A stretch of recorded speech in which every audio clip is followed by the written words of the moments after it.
Good evening to you. Welcome along to the Kia Oval. We're very much looking forward to the 10th edition of the London Cup. This is Jamie Reid. Delighted to say that Michael McCann is alongside as Surrey aim to defend their crown against arch rivals Middlesex. We had a washout at Lord's last year. Our umpires for this fixture, Julia Jarvis and Rema Chandaria. And the news from the middle is that Surrey have won the toss and will bowl first. So Middlesex will have first use of the wicket. As you can see on the live screen, or the live stream I should say, the Surrey players are already out in the middle. We had that guard of honour that they've walked through, and we'll see the Middlesex openers very, very shortly. As mentioned, Michael is alongside, and he's got the two teams. Very good evening to all of you, wherever you're watching from across the world. 6 wins for Middlesex, 2 for Surrey. And last year, as Jamie mentioned, a washout.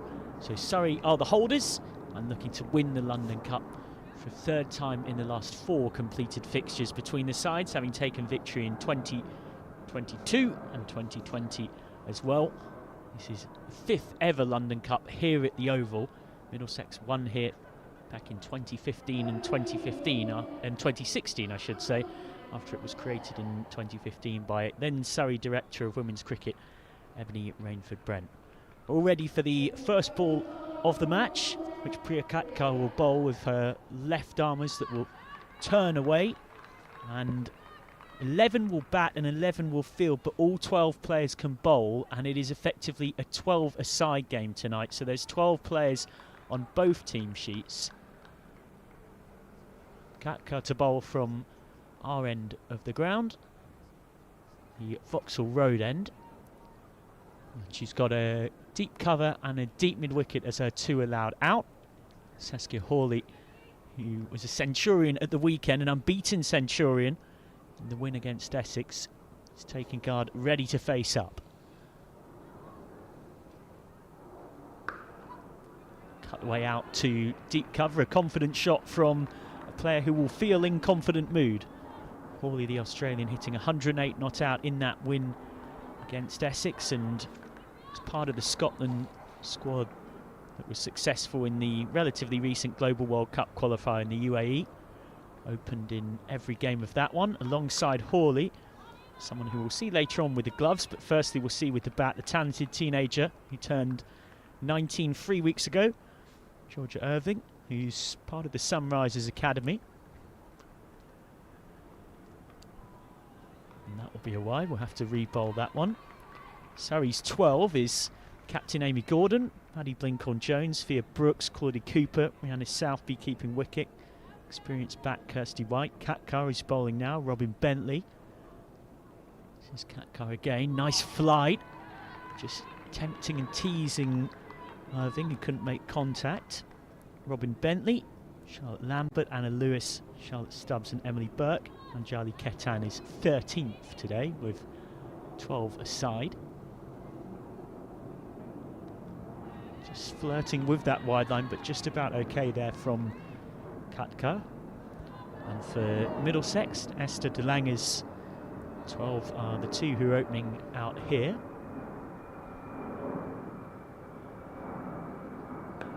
Again, clear plan from Katkar to give it plenty of flight and keep it outside off.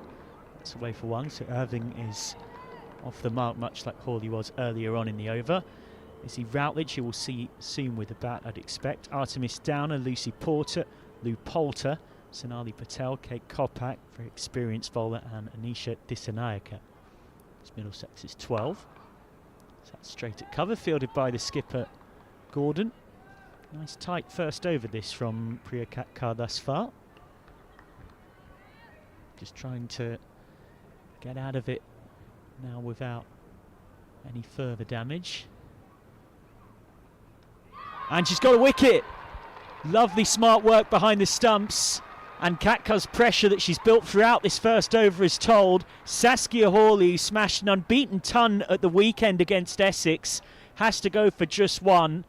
And that is a dream start for Surrey, having won the toss and chosen to bowl. Tempting flight from Priya Katkar. Down the pitch came Hawley. The bails whipped off in a flash. 3 for 1. And what a dream start that is. A good opening over, and the positive to pick up that wicket and pick up such a dangerous player. Great to see Hawley making her way back for such a modest score, only scoring the 1 run, and Surrey will be delighted by that. When you win the toss, you want to get off to a positive start. That would have been the words echoed by Amy Gordon, the captain, and Jonathan Batty, the head coach. And what a dream start this is for the team out there fielding. So, Hawley has to go for just 1. And I mentioned I thought we'd see Izzy Routledge pretty quickly, and indeed, she's at 3. Routledge, the 21-year-old who's been a key part of the Middlesex batting lineup ever since joining at the start of the 2022 season. Slotted in immediately. For now, though, because the wicket came off the last ball of the previous over, Routledge is at the non-strikers. White still in the slips and directing a bit of traffic from there. Understandable that Surrey are on the attack. Got a deep backward square leg and a deep third. First over of the night that's coming from the pavilion end. And that's gone as well. 3 for 2. So both openers are out in consecutive deliveries. And Middlesex are in all sorts of trouble. My goodness gracious me. Hawley out for 1. And now Irving gone for just 1-2. Trying to pull a ball that in truth wasn't short enough for that shot. And Middlesex are in all kinds of bother. Lewis with a wicket from her very first ball of the game. The England under-19 star making her mark. And Middlesex desperately need to find some stability. They really do, yeah. A dream start for Anna Lewis. She went to the Priory School in Dorking, only received her first Surrey cap in April, so delighted to see her pick up the wicket here, and both the openers out. I think we should probably mention that conditions aren't easy for batting with that low cloud, and there will be a little bit of sideways movement, but you have to say it's been wonderful with the ball so far, and Middlesex have great work to do now to recover after losing both of those two so early in the game. So Irving out for 1, Hawley out for 1, Routledge and Lucy Porter,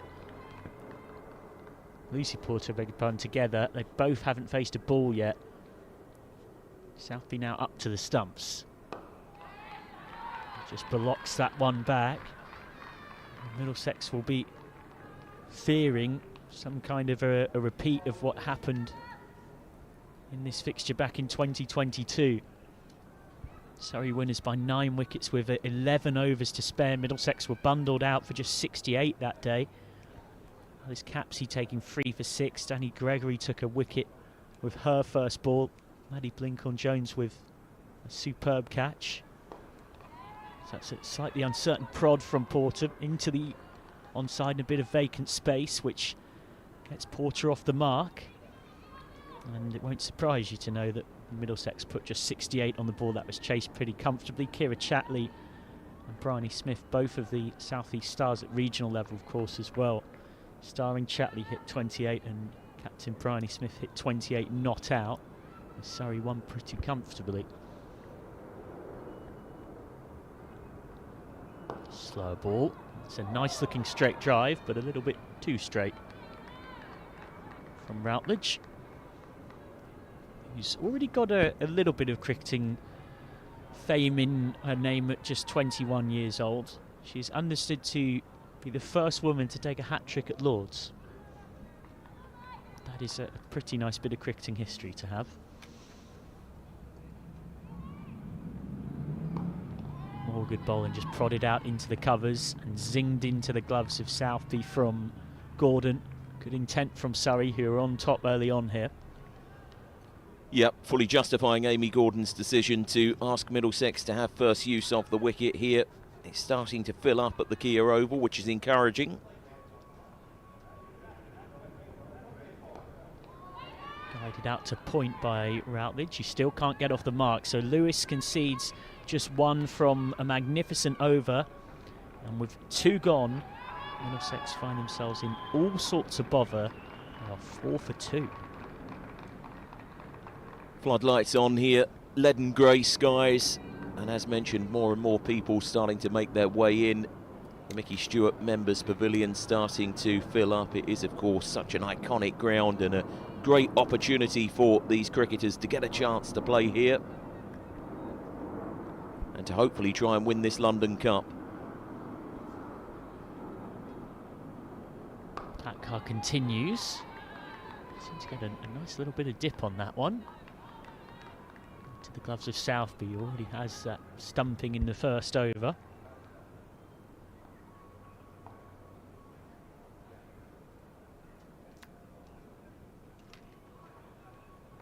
Oh, again, nice areas from Katkar. Porter staying very leg side of the ball, trying to keep that front pad out of the way. Porter, who is in good nick, hit 49 not out against Essex on Saturday.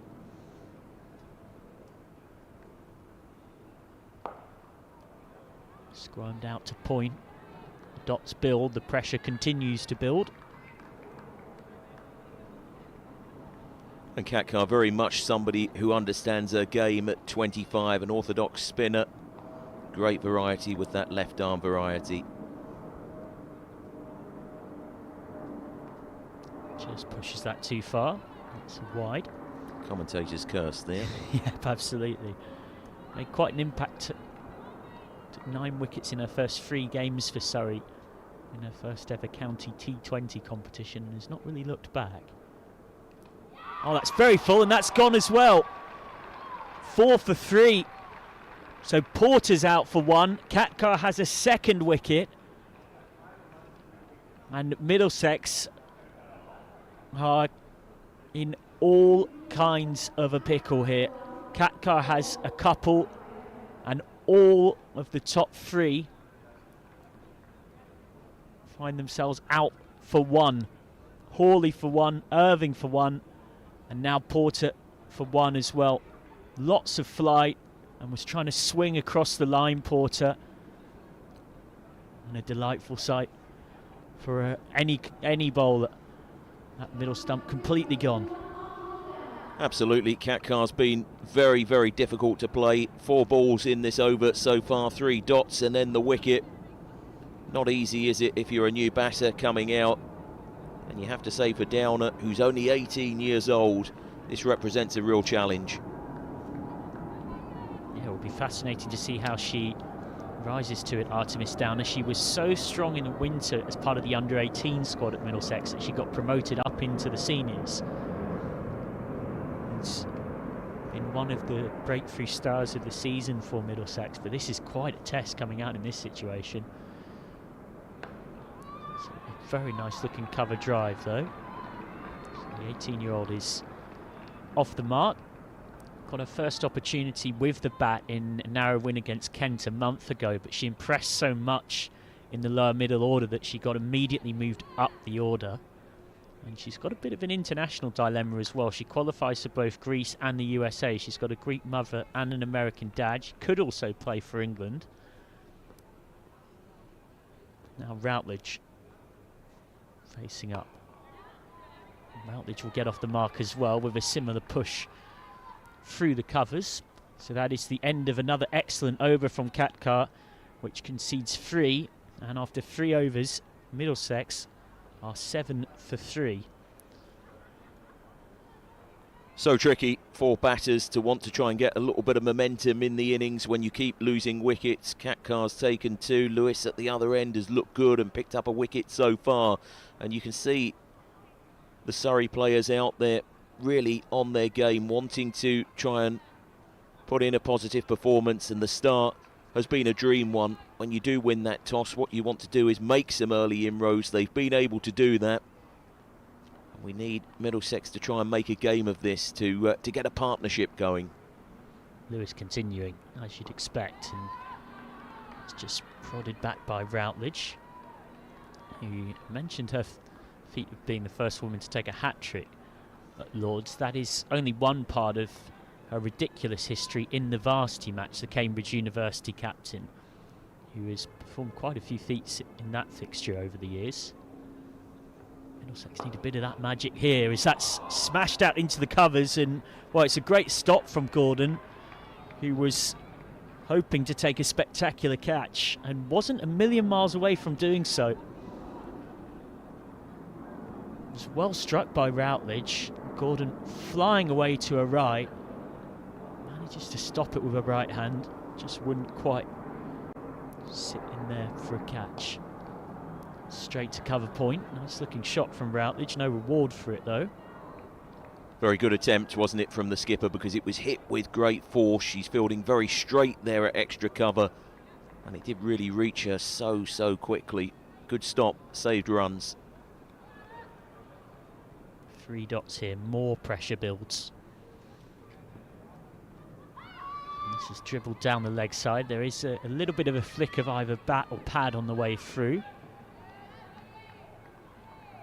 They'll only take one.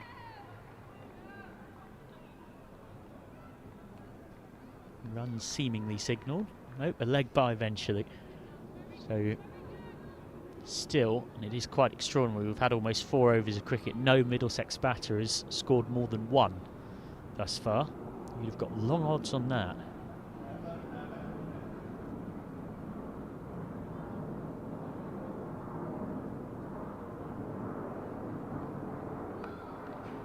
Straight to cover point from Downer.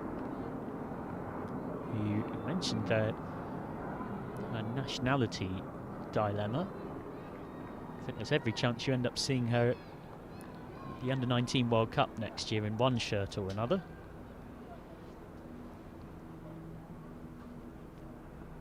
Back down the ground, and again it's a dot, and again the pressure builds further. So, end of the 4th over. 8 for 3.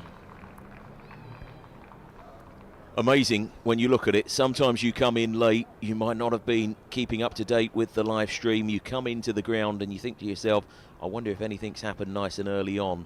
You look at that scoreboard and you can see 3 wickets down already.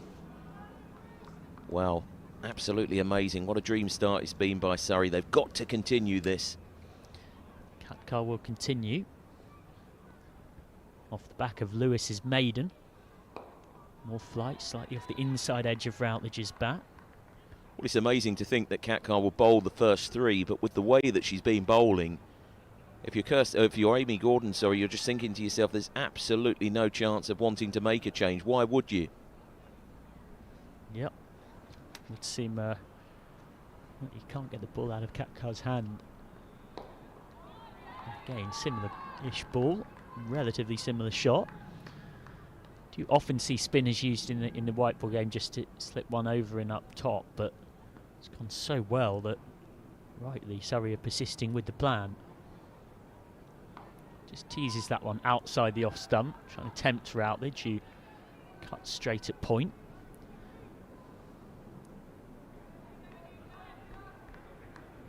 Katkar, who's a hugely experienced spinner in Indian state cricket as well. It's a very rare bad ball, the first real bad ball of her spell. She's got away with it, straight to the sweeper at deep mid-wicket.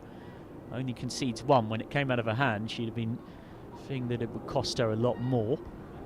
Yeah, a full toss on your pads, you would hope to put that away.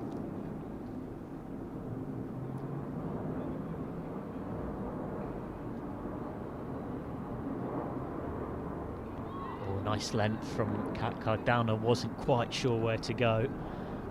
Katkar, who has previously played a lot for the Haryana Cricket Association in India and has played 40 games between 50 over and T20 contests for the Northern Indian state side too. Hit hard but straight at Gordon at extra cover. That kind of sums up Middlesex's luck so far. So another over passes by, and with 5 overs gone, they find themselves 9 for 3. Worth saying as well that before tonight there was a minute's silence in honour of Patsy Lovell, Surrey's most capped player, who sadly passed away in April as a 69-year-old. Played for the Three Feathers from 1974 to 1999, captained them as well for 8 years, and played in the 1988 World Cup final for England in Australia in defeat alongside fellow Surrey legend Jan Britton, amongst others. Yeah, all of our thoughts with the family. Middlesex 9 for 3 here. 6:45 in the evening. Surrey winning the toss, asking Middlesex to have first use of the wicket. And they found it pretty tough going. Routledge, the skipper, is out there too from 13. Downer at the other end, 1 from 5. It's been so impressive from these two bowlers who have bowled unchanged, and that was an opportunity. Just turned round the corner, it's gone through the grasp of the Surrey fielder and down to the boundary's edge. It races. It was hit with quite a bit of power. Katkar hasn't really been out of the game so far. Just get the chance to see it again. She got a hand to it, but unfortunately, because of the ferocity and the way it was really hit with great power, the sweep shot, and it raced away and out of the fielder's arms and down to the boundary's edge for 4 runs. Again, almost a carbon copy, and this time Katkar will just leave it. And a single will be picked up, so suddenly Routledge, with that boundary and a single, moves on to 7 and brings Downer back onto strike. 14 for 3, the score pushes on to. Fair to say Patsy would have been pretty proud of Surrey's start in this one. Yes, indeed. They are playing in her honour. May she rest in peace as the ball comes down to third, where Charlotte Stubbs will do the fielding. She'll hope to have a bowl slightly later on. Well, saying there's a great article from Raf Nicholson celebrating and telling the story of the cricketing life of Patsy, described as a disaster for the opposition, a fierce but fair competitor with an amazing cricketing brain. Anna Lewis to continue, and pushing forward is Routledge. I think Amy Gordon just lost the flight there as the ball was thrown to her in the field. Rhianna Southby behind the sticks for Surrey, who've made this real purposeful start. Lewis to continue from the pavilion end, just holds that one back. And again, the batter pushing forward. And that is the end of the 6th over of the innings. 15 for 3 is the score. And that is the power play 1 over and done with. So you have to think to yourself, from the balls that we've had, to only score the 15 runs, it shows the advantage that Surrey hold at this stage. Well, just one boundary in that power play, and that went for 4 off a drop catch by Katkar to give Routledge a life. So, as you so often see in the first over out of a power play, spin deployed. Katkar's not going to bowl out.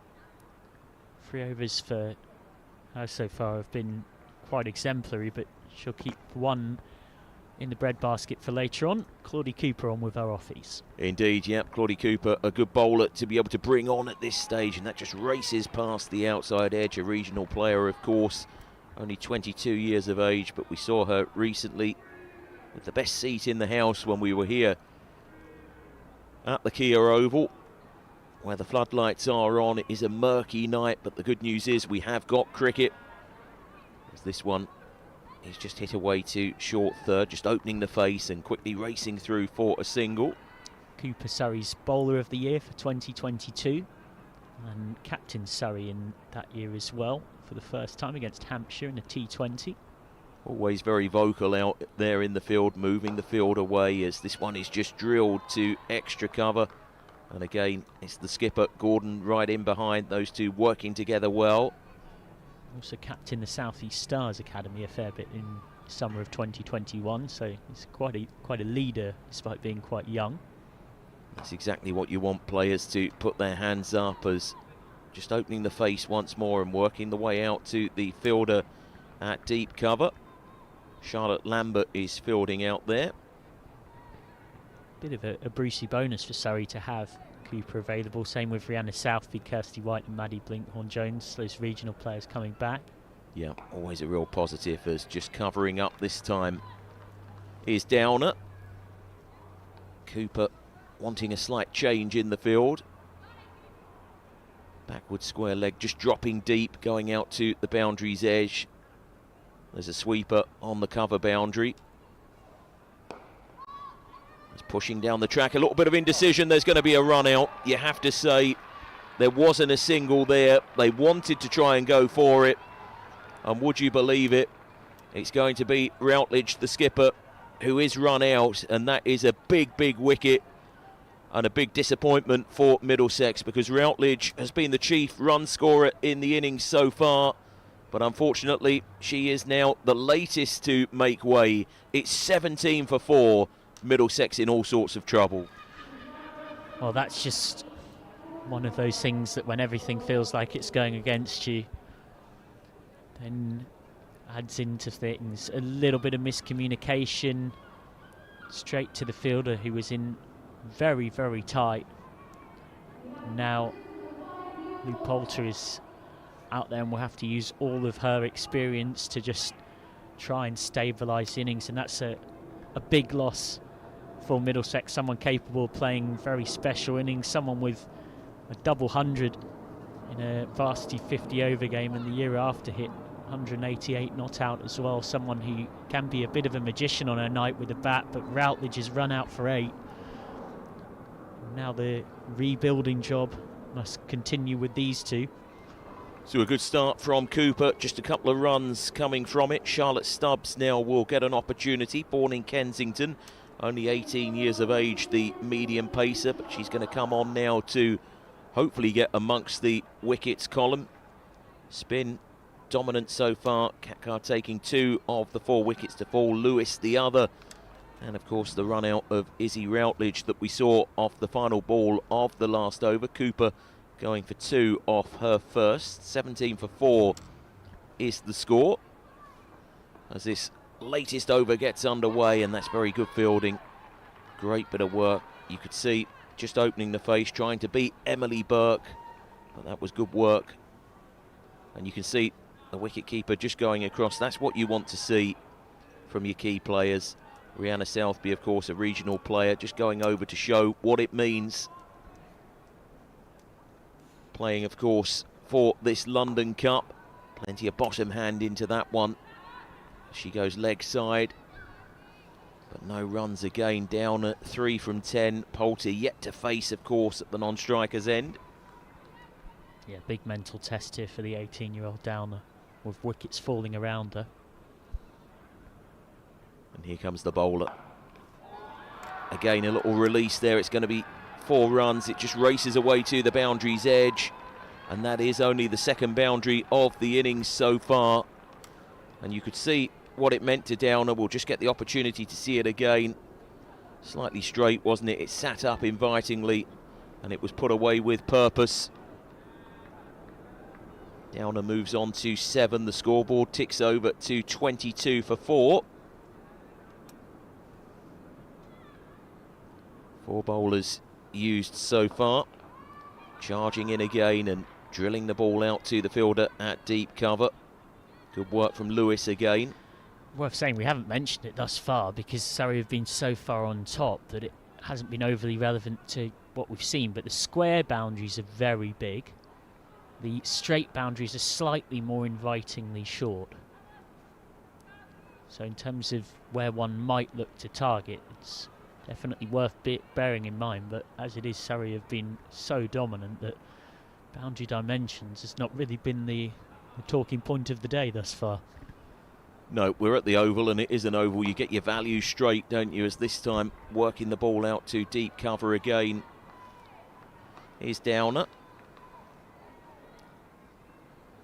Plenty of chatter out there in the middle. All of the players from a Surrey perspective right on the edge and on top of their game. To take 4 wickets so early in the piece. This, of course, the 10th edition of the London Cup. Slower ball, picked by the batter. And Poulter will come back onto strike as Downer moves on to 9, and that is the end of the over. So we've had 8 so far, 25 for 4 the score. So that is the most expensive over of the innings so far in conceding 8. This the first time these sides have actually properly met this season. They had a rained-off meeting in the Women's County T20 Group 3 back on the 26th of May at Mill Hill School. They'll meet at that very same venue, worth going along if you can, on Sunday the 14th of July, Also Saturday the 20th of July. Both of those meetings, Surrey versus Middlesex at Mill Hill School, and both of them 50 over contests. For now, in T20 it's Cooper to continue, conceded just 2 off her first. Bowled very nicely, also the run out off the final ball, which has meant that Poulter has come out to the crease, and this one is going to be hit with purpose out to deep cover. For those may be curious about the county structure, there's the Women's County T20 and 50 over competitions, and there's also the 50 over London Championship. So that's why these two will meet twice in a couple of weeks, or 6 days apart I should say, both in 50 over cricket in July. The Kia Oval is the venue for this one. 26 for 4 is the score. Just holding it back, Cooper. Turning it round the corner is Poulter. New to the crease. Experienced player, of course, though, and very much hoping to be able to put in a positive display here when her team needs her most. I'm sure Esther de Lange will be hoping for a positive contribution, as again that bottom hand plays a dominant role, and they're going to turn 1 into 2 here. Good running, they're quickly back. The bells do come off, but she turned very, very quickly, Poulter. Run that first one hard, always the old adage. Turning 1 into 2, very impressive. Yeah, she's someone that has delivered under pressure for Middlesex this season. Played a crucial innings to rescue Middlesex in a 1-wicket win 10 days ago. Well, they could do with a bit more of that here. Lots of youngsters and stars of the future looking on. This could be a catching opportunity. It was a full toss, and you have to say it's been well snaffled up. It was a good take from Robin Bentley, but it was hit towards her with a fair bit of power. She's taken the catch. It's not a good delivery, but Middlesex seemingly having no luck here. Surrey on top, making it difficult. 5 wickets down. There's only 28 on the board. Wow. Well, Poulter's absolutely furious with herself. Camera had moved off to miss her reaction, but as batters often do, sort of afterwards repeated the shot again with a level of visible frustration that sums up Middlesex's night so far, you'd have to say. And at 28 for 5, the two teenagers will now combine as the 19-year-old Jenny Blofeld joins the 18-year-old Artemis Downer. Blofeld, who turns 20 in a couple of months or so's time on the 1st of August, has not played much for Middlesex, but interestingly, there's a bit of a local rivalry about this because she actually came over to Middlesex from the Surrey system before she was 18, has established herself particularly in Middlesex's T20 side, and is known for her hard-hitting batting, someone that will look to counter-attack here. Here's Cooper to continue, and bowling to Blofeld, who's been bowled, would you believe it? Not the kind of start that she would have wanted. She's out first ball, and Cooper is on a hat-trick. 28 for 6. Surrey in a real dominant position here. Middlesex in disarray. Well, you might have said that the full toss was a fortunate wicket for Cooper, where a lot of the credit would go to Robin Bentley, but that was a much better delivery from Claudie Cooper that again gets the reward. Cooper visibly pumped up and delighted with it. So Claudie Cooper's now on a hat-trick. 19-year-old Jenny Blofeld is gone for a golden duck. And Middlesex, my goodness me, well, they got 68 all out when these sides met a couple of years ago. You'd have to say that right now 68 feels a long way away. It really does, 40 runs away, and when you've only put 28 on the board and you've lost 6 wickets, it's a huge mountain to climb. Cooper, well, what a dream start it's been so far. She's bowled 11 balls, she's only gone for 5 runs, and she's picked up those 2 wickets. 1 ball to go in the over. Can she make it a hat-trick? We saw a hat-trick at the weekend in the Stars game. Not good news there. We'll make sure we whiz straight past that. But can we see one here today for Surrey? Fingers firmly crossed. 28 for 6 is the score. The umpire just allowing the new batter to give a little bit of time. And you can understand why. Cooper at the top of her mark. It'll only be a gentle approach. What can she provide here? Facing up to Patel. It goes down the leg side. Might have flicked the pad on the way through. It's going to be a dot ball and the end of the over. Cooper's been so impressive here. 28 for 6. Surrey well and truly on top. Yep, 2 for 5 off 2, but everybody's bowled well for Surrey. They've only conceded 2 boundaries in 9 overs of cricket. It has been total domination, you'd have to say. Great credit goes to the 18-year-old Artemis Downer, who's the one person that's stood up for Middlesex during the collapse. She's joined by the 21-year-old Sonali Patel, who's played for the Sunrisers in the past and scored her maiden half-century against Sussex last season. Once Young Player of the Year for Middlesex. Very promising talent who we'll see later on with the ball, but for now, alongside Downer, he's trying to just give them something to bowl at. Charlotte Stubbs went for 8 in her first over. She'll get another opportunity here. This one races past the outside edge. A good start. The wicket-keeper up to the stumps.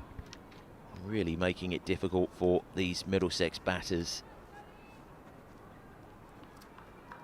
Conditions do play a part, of course. The floodlights are on, which means the ball will be wobbling around.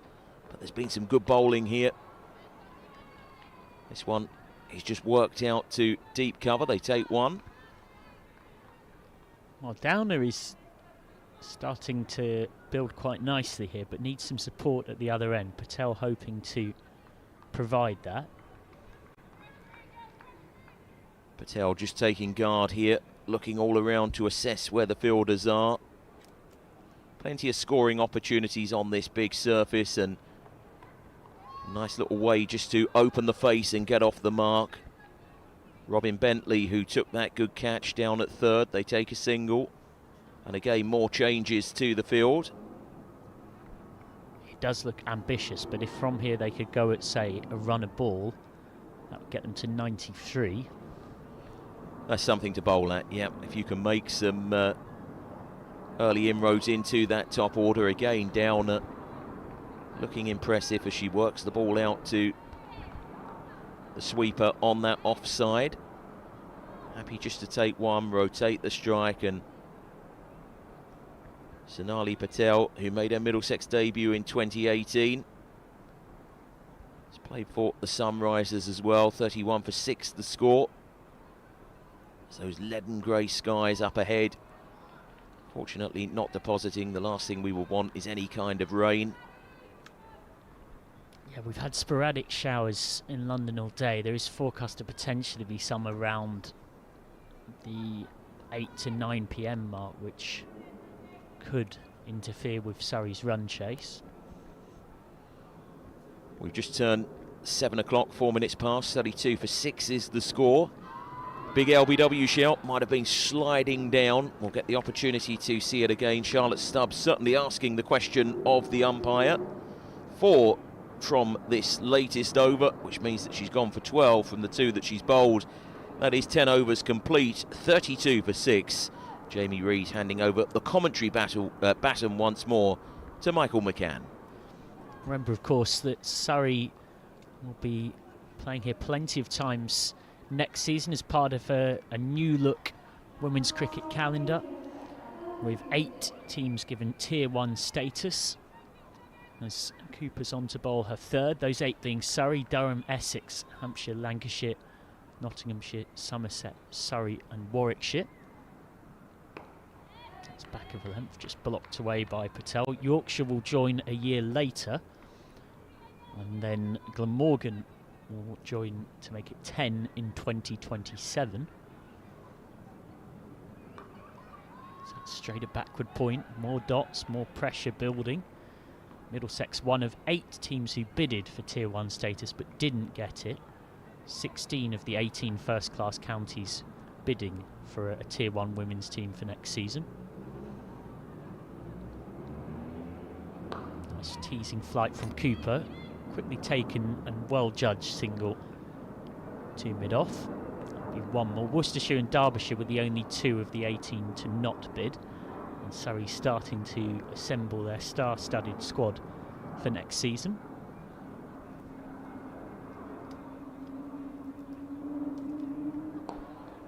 good from Cooper. It's a nice looking cover drive though from Downer, who waited for the ball well and will be rewarded with a couple. It's hauled inside the rope by Bentley. He's been good in the field tonight. 2 more to the total, and Downer looking comfortably Middlesex's best bat of the innings so far. She scored 40% of the total runs.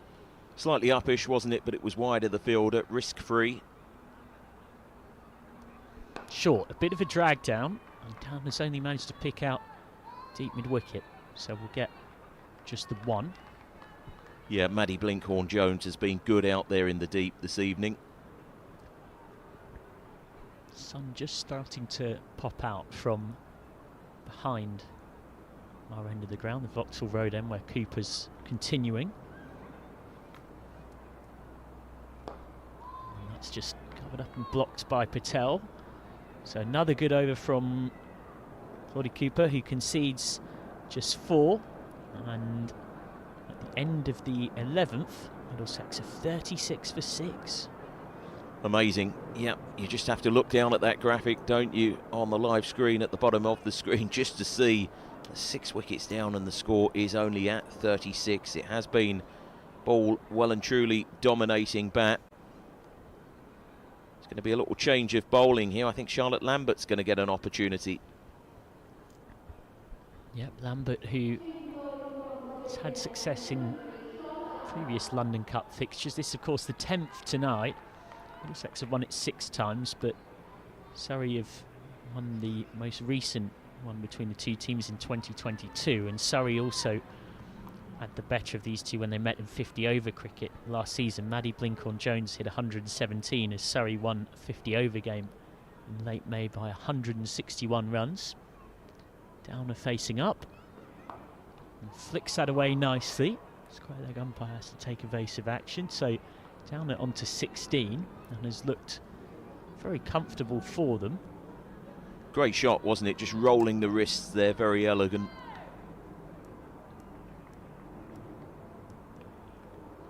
Lambert, a bowling all-rounder in the South East Stars Academy, hunting a 7th wicket for Surrey. We'll have to re-bowl that one though. Well down leg. I mentioned that new look scenario for women's domestic cricket next season. Surrey starting to assemble their squad for 2025. Bryony Smith, who's played for Surrey since she was 9 years old and made her senior debut at 16 and played for Surrey Stars in the KSL days, was the first player to put pen to paper. Clocked out to point. And McCalvert saying Bryony's one of those outstanding players on the domestic circuit, a fantastic leader. What she brings on and off the field has been a crucial part of what the South East Stars have built over the last 4 years. It's fitting that she's the first player to sign for the new Surrey side. I'm thrilled that she'll lead the team. Emma Calvert, the Surrey Director of Women's Cricket, has previously been in that role for the South East Stars. So now, but we'll have to re-bowl that one, and it wasn't gathered by Southby cleanly. So they'll pick up 2 wides in total. And McCalvert leading the new professional Surrey team, with the club committed to playing 50% of fixtures at the Oval. Calvert saying there's a long tradition of support for the women's game at Surrey and at the Kia Oval. Calvert, who's been in the Director of Regional Cricket role for the Stars since October 2022. As Lambert manages to induce a mistimed shot from Downer. On the whole, has timed the ball pretty well, but we'll be very glad that there wasn't an orthodox square leg in, otherwise that was 40 for 7. As it is, a little bit of luck for Downer. These 2 just trying to accumulate for now, rebuild. Well, that's leapt, a little bit of bounce.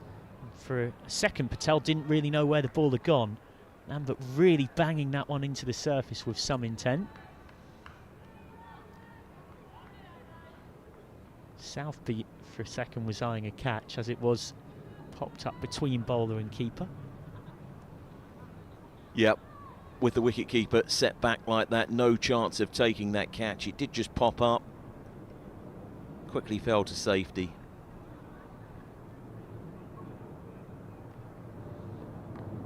Again, hitting that back of a length channel on off stump. Patel trying to make room and improvise something.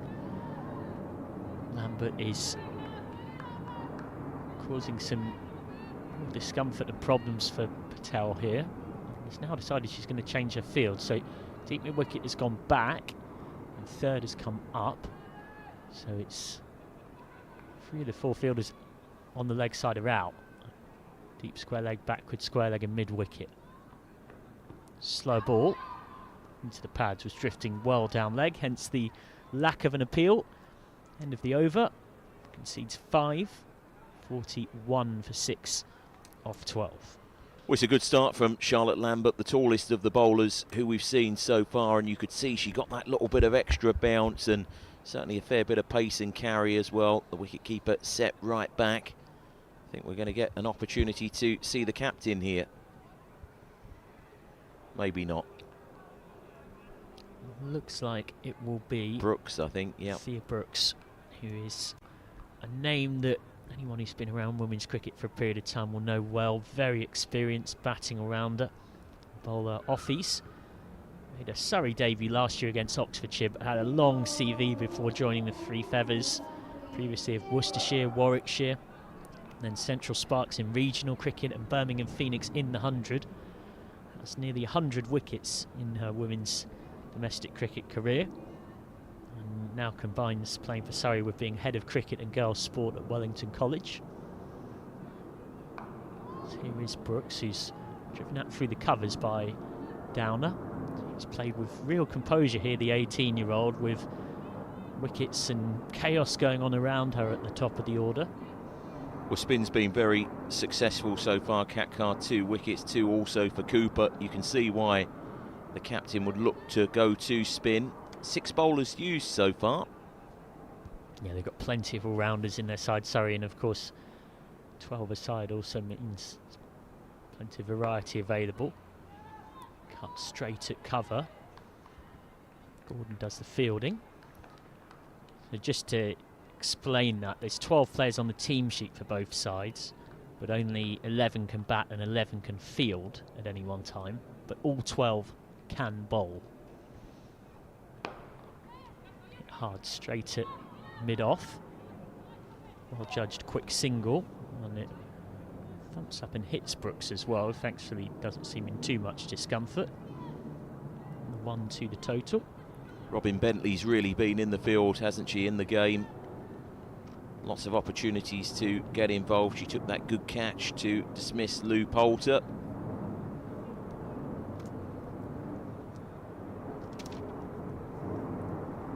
And mid-on is just being sent back here to the boundary's edge. Oh, it's a horrible ball.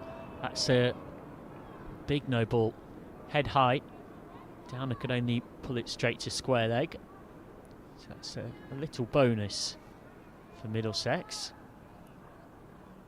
Well, you could see the bowler quickly apologise to the batter. The hand went up. It's just slipped out the hand. Free hit confirmed as well with what is obviously not technically known as the cowboy lasso symbol, but that's what it looks like from umpire Jarvis. Down the track and smashed away. That could well be 6. It is 6. Great shot from Patel, who needed the freedom of the free hit to really have the confidence to open her shoulders. And my goodness me, didn't she just charge down the pitch? Didn't quite get to the pitch of the ball, but clubbed it away through the leg side. First 6 of the innings. It's only the 3rd boundary.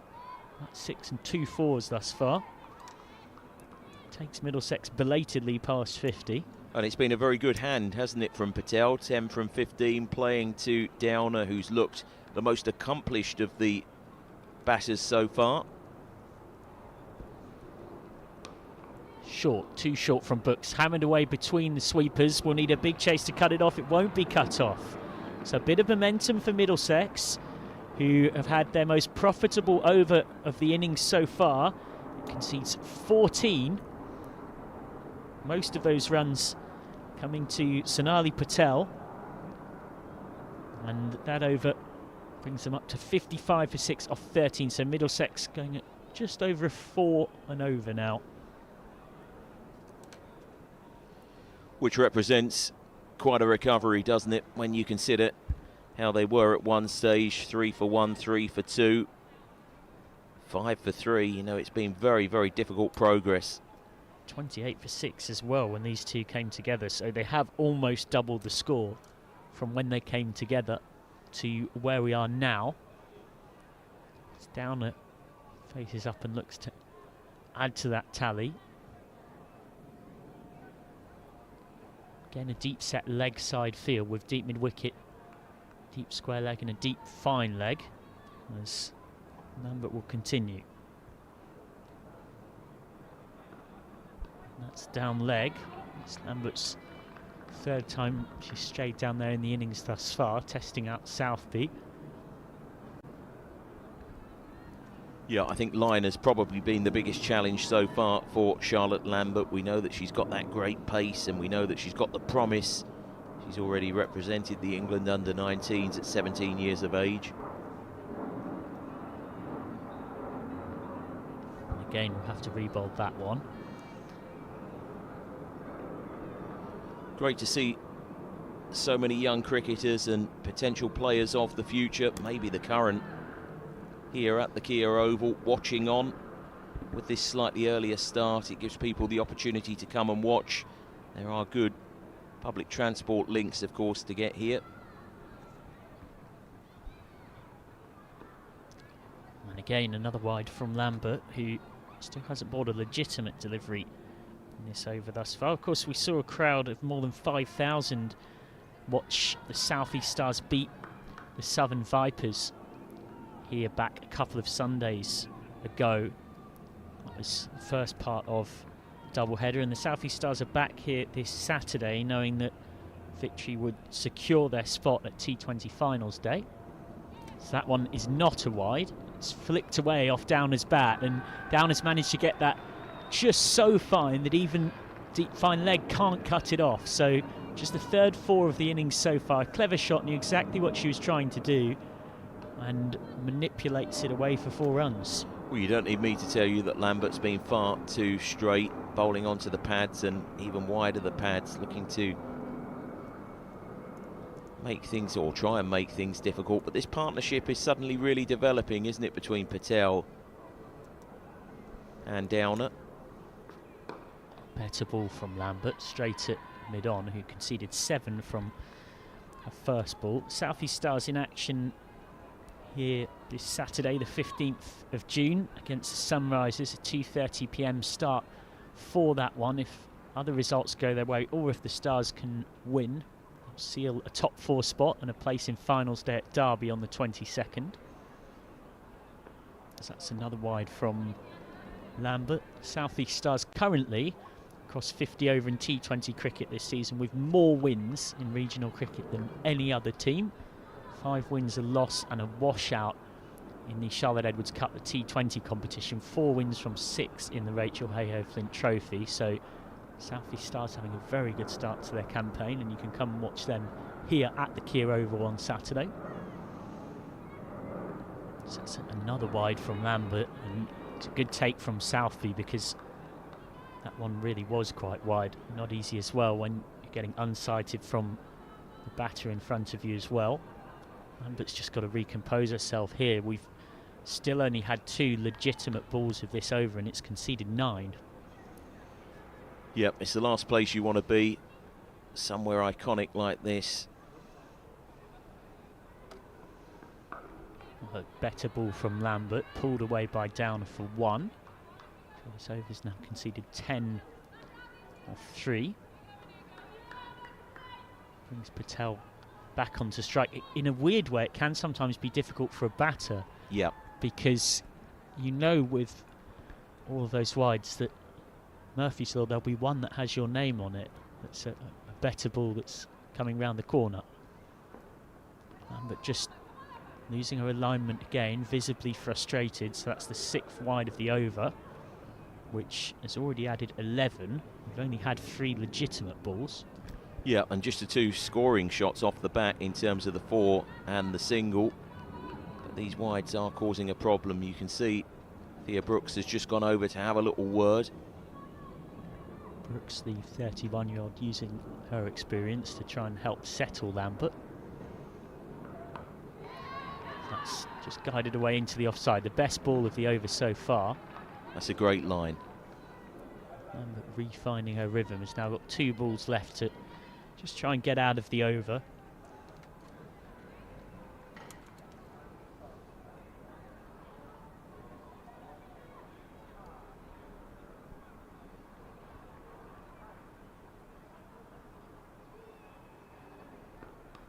Again, nice from Lambert, straight to short third. They were indecisive about whether to run or not.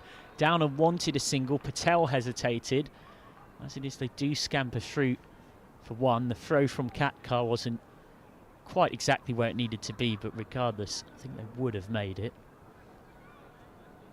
Lewis has got one, Katkar's got one, Cooper's still got one to go, so there's still plenty of bowling options. Straight to Gordon at cover and takes a little bobble off the practice pitch and evades the skipper for one. Immediate hand in the air of apologies, and Lambert's over comes to an end. Lambert will be frustrated by that. It concedes 13, so suddenly Middlesex have picked up a bit of momentum here, because the last 2 overs have seen them add 27 runs, 14 off the bowling of Brooks and then 13 there of Lambert. The run rate still shy of 5 runs and over, but belatedly we are going to see Amy Gordon. Well, they could get 100, which from 5 for 3 or 28 for 6 halfway felt like a climb up Kilimanjaro to get that far. But now, as long as these two stay together, they probably should get to 3 figures. Famous last words. If they got just a tickle over a run of ball, they will, but Amy Gordon will have something to say about that. Nice start from Gordon, honing straight in at that off stump. On the money first up, that's exactly what you would expect. I'm kind of surprised she's only coming into it this late on. Okay, nice flight from Gordon, driven straight to cover. Amy Gordon, Surrey captain at just 22 years old, has a useful knack of picking up big wickets. In the KSL days with the Surrey Stars, has got the likes of Susie Bates and Alyssa Healy out. That shot pulled out to deep square by Downer for one. 2 pretty big names to have in your black book of scalps to have taken across your career. A little bit fortunate to get away with just a single off that last delivery. Yeah, touch of a drag down. That's right back on the lines and lengths from Porter. From Gordon, beg your pardon. Plenty of flexibility with where she goes for the last 5, with so many different bowlers of hers bowling so impressively tonight. Might decide to have a little spell herself to finish things off from this Vauxhall Road end. She's only conceded 1 here.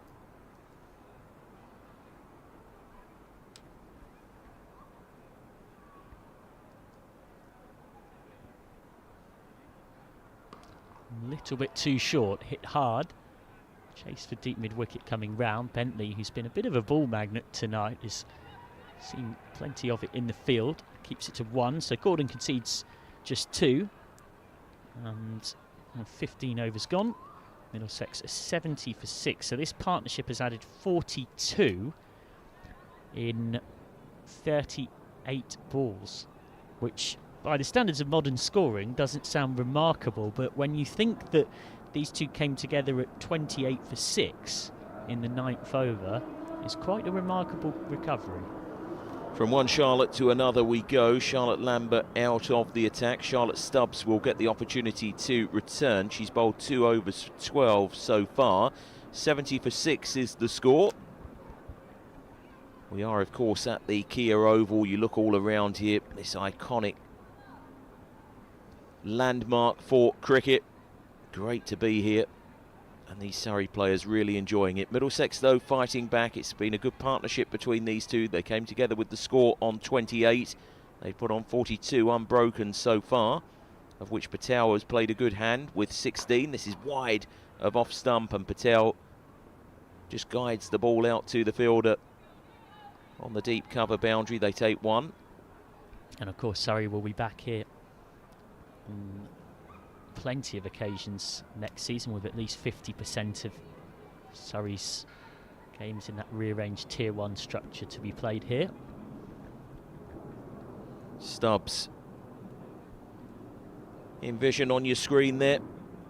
Just races in past the umpire and again gives this plenty of width. It's going to be run wide of the fielder at third and it's going to race away to the boundary's edge.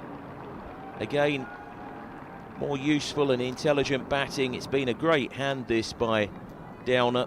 Only 18 years of age. So impressive. I mentioned earlier the fact that a Greek mum and American dad leaves her with an international dilemma, and she is England eligible.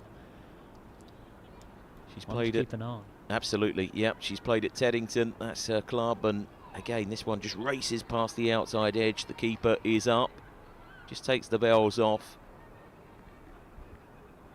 Good work, you have to say, from Southby to stand up to the pace of Stubbs.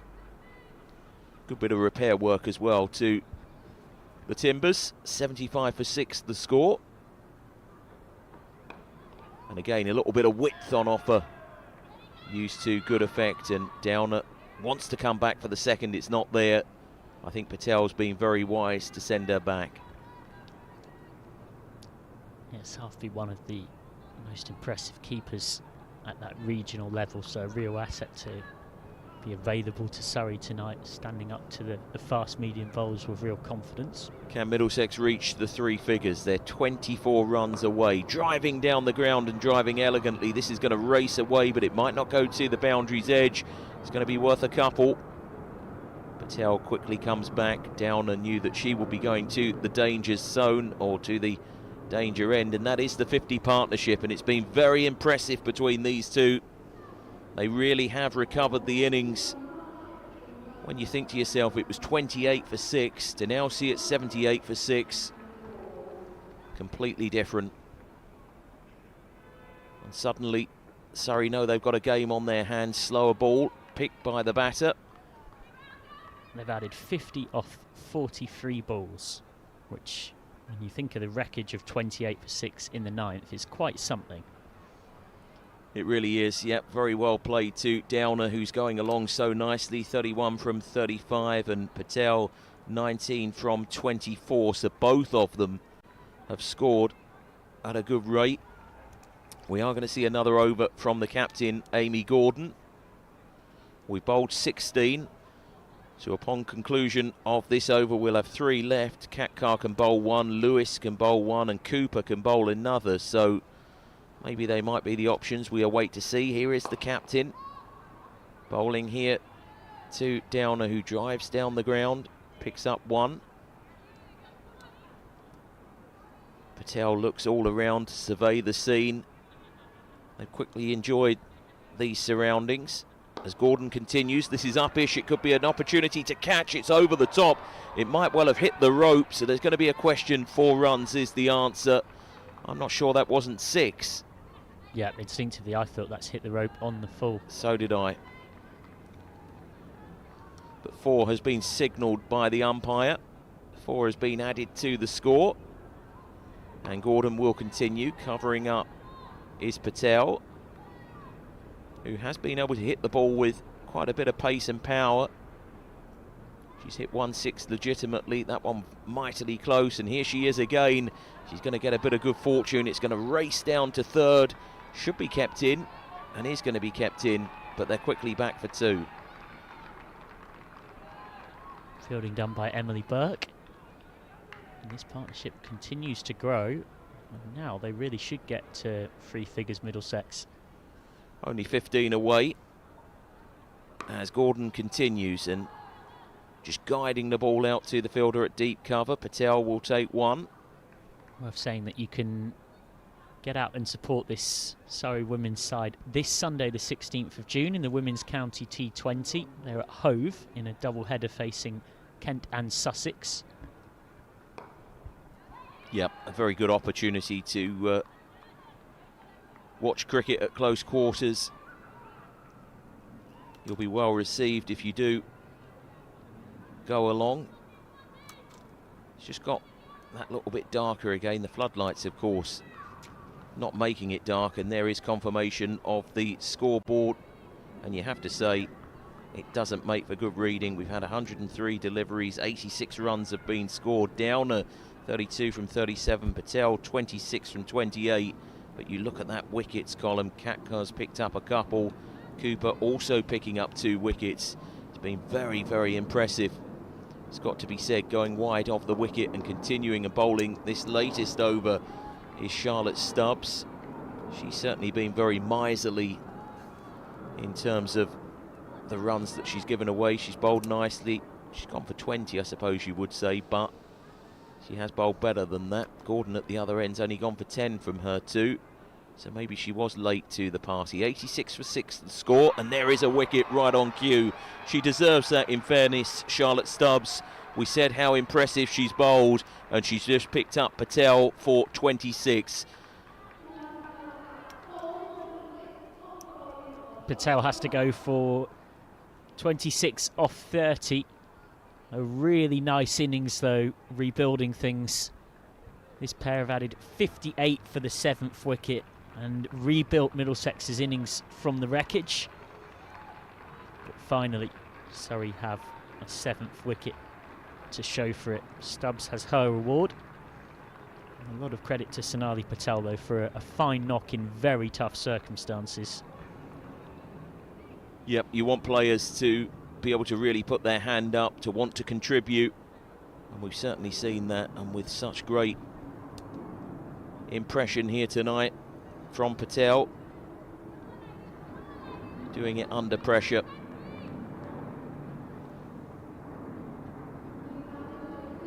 Southby is up to the stumps. Gaia Gole is the new batter, the 25-year-old.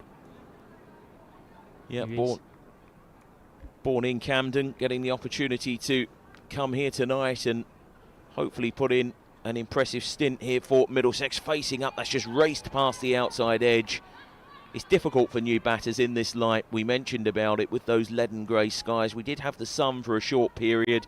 It's still flirting with us, but it's been very much in and out. Those floodlights really are taking huge effect now, as we see Stubbs again race past the outside edge. Delivery like that, a great example of the difference a keeper standing up makes. It traps Gole in her crease, means that she can't get out and meet the ball quite so easily at its pitch. She just needs to try and nudge one and get Downer onto strike. Easier said than done, I know. That's a slower ball, hit slightly uppish. It just came off the wicket's end and made it difficult for the fielder, but got in right behind it. Good bit of work from Thea Brooks. Yeah, always awkward when you're on the edge of that astro matting. It's been a good over, this, from Stubbs. We mentioned that she's bowled nicely. It will be a wicket maiden if she can finish this with purpose. It does race past the outside edge, and that is the end of the over. So you have to say that's a very good set. She'll be delighted with that. 1 for 20 from 4, and I think she's bowled very, very nicely. Very impressed with the Kensington-born medium pacer Charlotte Stubbs. Gets the breakthrough, and suddenly Middlesex's chances of reaching that 100 mark look a touch more remote than they did 6 balls ago. Claudia Cooper's back on to complete her 4 overs. A very satisfying set of bowling figures overall for Surrey fans to look at. Katkar and Cooper, the 2 stars in particular, and it is Cooper who will complete her 4. Yep, she's bowled all from this Vauxhall end. You would think Katkar will maybe get the 20th over because she's bowled so nicely. We await to see. There will, of course, need to be a change at the pavilion end because Stubbs has now bowled out. We've got 11 balls to go in the innings and 14 runs away as driving down the ground here to Charlotte Stubbs, who you can't keep out of the game. Fizzes the ball back into the bowler.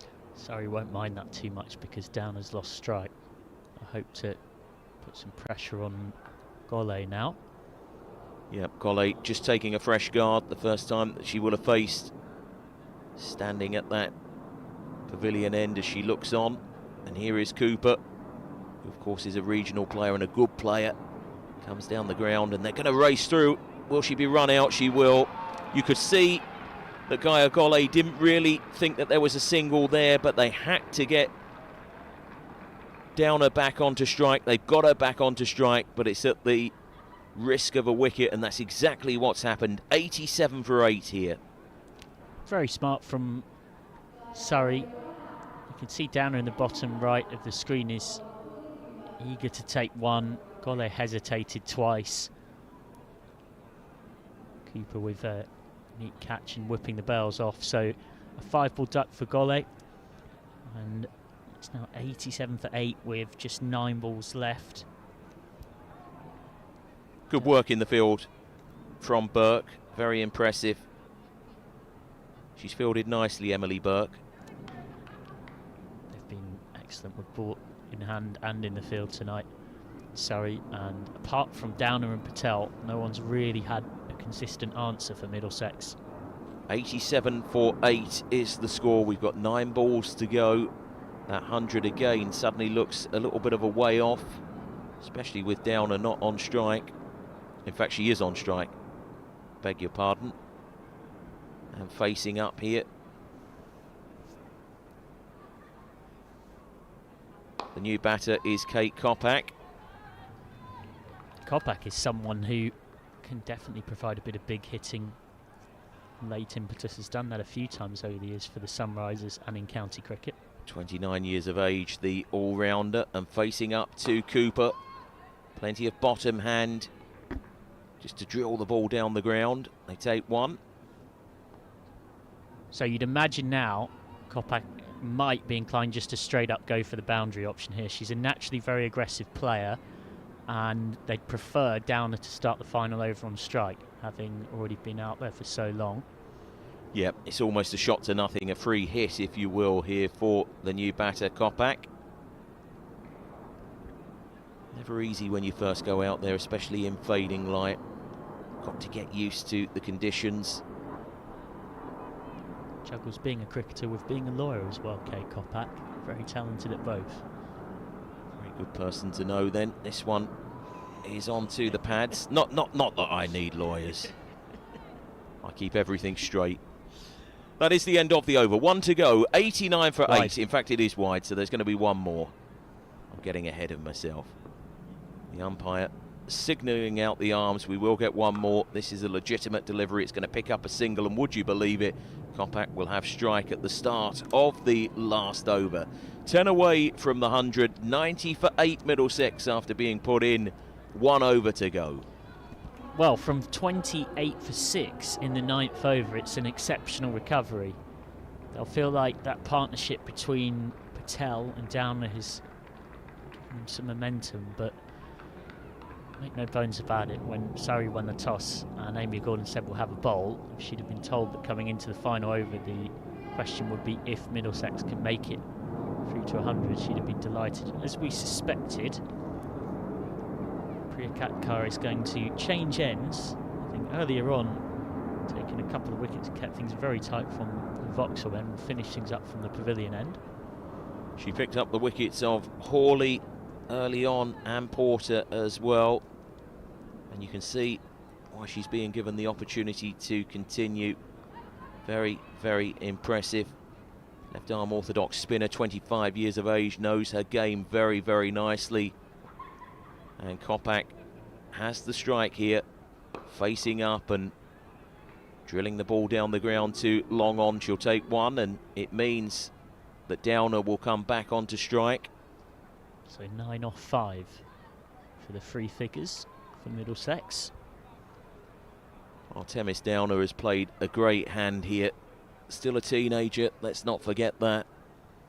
And when your team needs you most, that shows that you've got that cricketing nous, tenacity and brain just to deliver. Drilling the ball here to extra cover. It was a full toss, she's missed out. Very easy for Amy Gordon to get right in behind that. Crucially, a dot ball here, 4 to go in the innings. And again, The no ball is signalled here, just overstepping. Yeah, that's not what you need from your spinner in the final over. So a free hit for Downer. Well, it's amazing, isn't it? You don't see it very often from spin bowlers. She has, of course, bowled all of her overs from the Vauxhall end, and she's on her way once more. Good delivery, in fairness. It's another dot. So just 2 balls left now. She mixes up her repertoire very nicely. Got a very good quicker ball in particular. 3 to go, of course, because there was that illegitimate delivery. 92 for 8 is the score. Oh dear, that's hit the non-striker. Struck with great power down the ground. It hit Kopak. Downer will get a single. She was immediately just focused on hustling through for the 1. And then letting Downer check if she was okay afterwards. 93 for 8 is the score. Kopak then back onto strike. Has 2. And she's facing up here to Cathcart. Down the ground it goes. 1 bounce into the arms of the fielder at long on. They might get a bonus throw here. Shies for the stumps, wide off the target. They will get an extra run.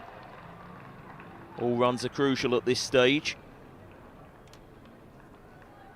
Had to try and take it on and grab something extra. It means that a maximum off this last ball will take them to 100.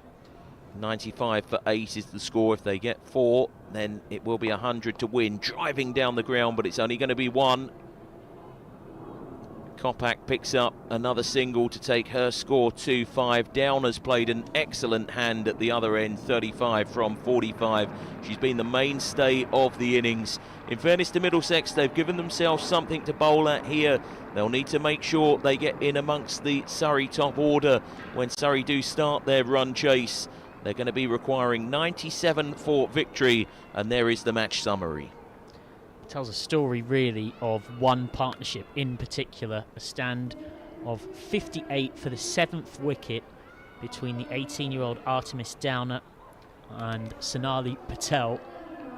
No partnership in the innings worth more than a dozen aside from those two, who came together at 28 for 6 in the 9th. And by the time they were split apart in the 18th, they got Middlesex up to the best part, if not quite 100. There is the card. Patel with 26, Downer with 35, not out. 2 ducks in there, and 3 of the top 4 making just 1, leaving Downer and Patel to very much do the heavy lifting. Pretty tidy from Surrey all round. 15 extras. The bowling card reflects an excellent performance, in particular from the 2 spinners. Figures of 26 for 4 of 8 for Priya Cathcart and Claudie Cooper when they're combined together. Lambert and Brooks a touch expensive, but ultimately, having won the toss and chosen to bowl, Amy Gordon will be very content with the fact that Surrey need 97 to make it 3 wins in the last 4 completed London Cup matches and retain the title which they won back off Middlesex in 2022. We'll watch the run chase very, very shortly. We know that 97 is the victory target, and we'll be back with you very, very shortly to see how Surrey get on.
And welcome back. We are going to start very shortly for this second innings, and we know the tale of the tape. 97 is the victory target for a win and the opportunity to taste success in this 10th edition of the London Cup. This is Jamie Reid, Michael McCann alongside, and Middlesex were really indebted to Artemis Downer, the 18-year-old who plays her club cricket for Teddington. Very, very impressive with the bat in hand. She found a very willing partner in Sonali Patel. Those two put on the real big partnership in terms of the wicket taking. When you consider Priya Katkar and Claudie Cooper picked up 2 wickets each, Anna Lewis only went for 7 from the 3 overs that she bowled. The 3 of those bowled 11 overs and conceded just 33 runs. And that shows the dominance that Surrey hold at this halfway stage. They'll need to get off to a positive start though, because Middlesex will hope and pray that they can make some early inroads into the top order, and if they can, we could still have a good game on our hands. 3 away from the century then. 97 is the victory target, and your commentator for the first 5 overs. A very good evening once again to Michael McCann. Thanks very much, Jamie Reid. Hope you've had a good mid-innings break, maybe grabbed a snack or a little bit of tea. Slightly gloomy night at the Oval. Thankfully, the showers that were forecast to come nigh on just about now haven't got here yet, although there are some ominously dark clouds around. Out comes Amy Gordon and Rhianna Southby. Southby, a very experienced, impressive keeper bat who came through the Surrey system, has played in the England pathways and for the Oval Invincibles and 100 as well as regional level 2. She'll face up to the very first ball with Gordon at the non-striker's end. Gaia Gole got a duck earlier on. The back end of Middlesex's innings is to bowl the first ball. We need the first over, of course, of the reply from the Vauxhall Road end with a deep third and a deep square leg. And it's a little bit of in-swing shape early on. And shaping down leg, no even thought of an LBW appeal. Well, Gole very useful with the new ball. Of course, she's got that experience with some risers, and she'll be hoping that she can pick up one of these 2 openers fairly cheaply.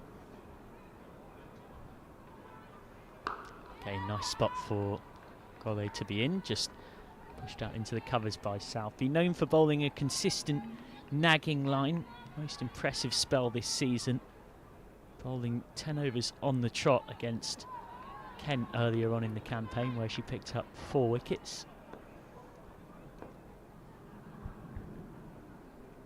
Gole in again with real intent and just about jammed down on that from Southby, who's just signalling to Gordon that there was a bit of late movement back in again from Gole, much like that first ball of the innings. 2 experienced heads out there opening the innings. Southby, of course, also a regional player, made her county debut back in 2016. She's got work to do here. That will be the first runs of the reply, and it will be 4 of them as well. Lovely shot from Rhianna Southby, just using the in-swing angle of Gole and smashing it away. Of course, you're not really giving the ball a chance to do what you'd like if you're not pitching it, and Southby puts it away comfortably. A little bit straight, wasn't it, onto the pads of the batter and put away with good effect. Trying to drag that length back now, Gole, and instead that's even fuller. That's a no ball, comfortably over waist height. So not really what Middlesex needed at all early doors here. Southby only gets 1 though, because she's picked out deep backwards square leg. Very long straight square boundary, I should say. You get a lot more value straight here at the Oval tonight, albeit the ball can race away square of the wicket because of those practice pitches. It's a 3 hit. Deep third has come up into the ring and long on has gone out. Yeah, frustrating this from Golay because she started very nicely with those 3 dot balls. Now plenty of movement in the field because she wants to be economical here. She doesn't want to concede another boundary. Particularly with such a low total on the board. Oh, tries to improvise Gordon and is bowled. Just 1 stump left in the ground. But of course, being a free hit, we'll just stroll away to square leg and let the umpire rearrange the heavily destroyed furniture. Such is the quirks of a modern game of cricket, that the Surrey captain can face her very first ball of the innings, get comprehensively bowled, and yet be absolutely fine to proceed onwards.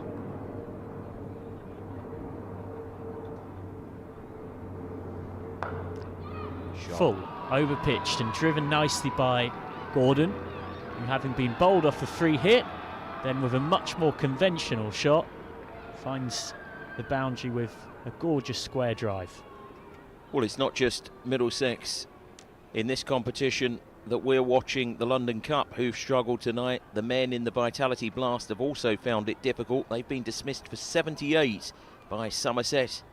Bowled out for 78, which means that Somerset needs 79 for victory. They're just about to start their run chase. Only 4 batters got into double figures in that knock. So Surrey 10 without loss after 1 here have made a big indent into the total. They won by 9 wickets with 11 overs to spare in this fixture back a couple of years ago. We'll hope for something of a repeat here. That night Bryony Smith made 28 unbeaten. Smith, who has, of course, will captain the new look Surrey side next season. And there's a 17-year-old scored 34 not out in the very first ever London Cup here in 2015. Described it as one of her best memories at the Oval, a big moment for the domestic women's game.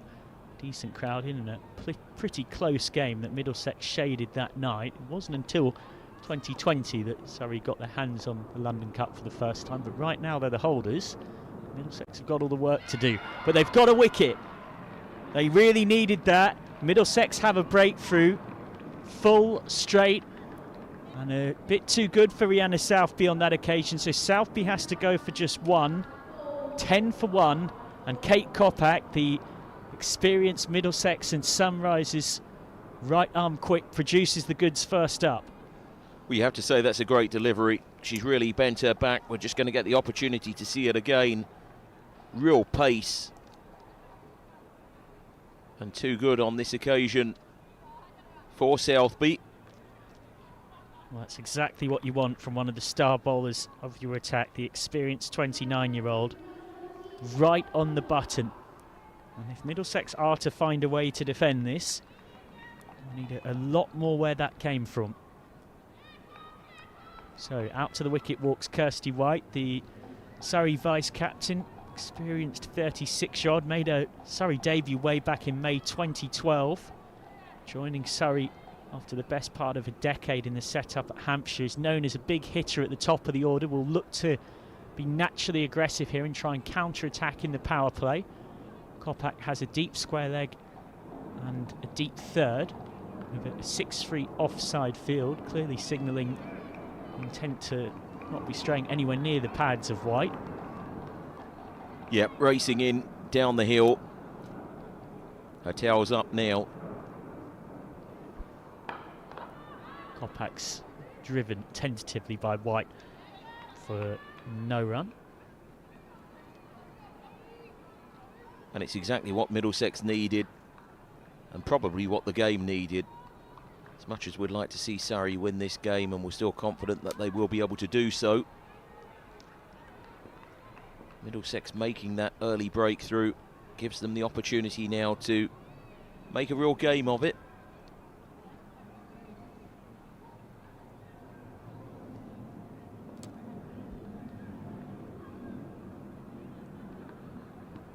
Series again from Kopak.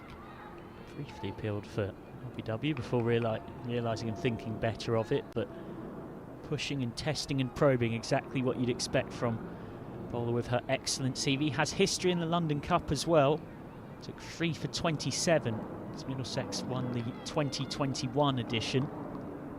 Over picking up wickets in the power play up the top. That's exactly what she's already done here in dismissing Southby. Oh, is there a nick on that? There is! It's another wicket for Kopak, a second in the over. A free ball duck for Kirsty White. What an over this is from Kate Kopak. 10 for none has become 10 for 2. Kopak causing Surrey all sorts of nerves and problems early on in the chase. Well, it's one of those wickets, when you get in, it's easier, and I know that sounds an obvious thing to say, but it's very hard for new batters when you go out, when you have to really get going. Amy Gordon here, the captain, has just got to try and lead by example and hope that she finds somebody who can bat alongside her, similar to what we saw from Downer in the Middlesex innings. They need a long stay, somebody who's going to hang around. So,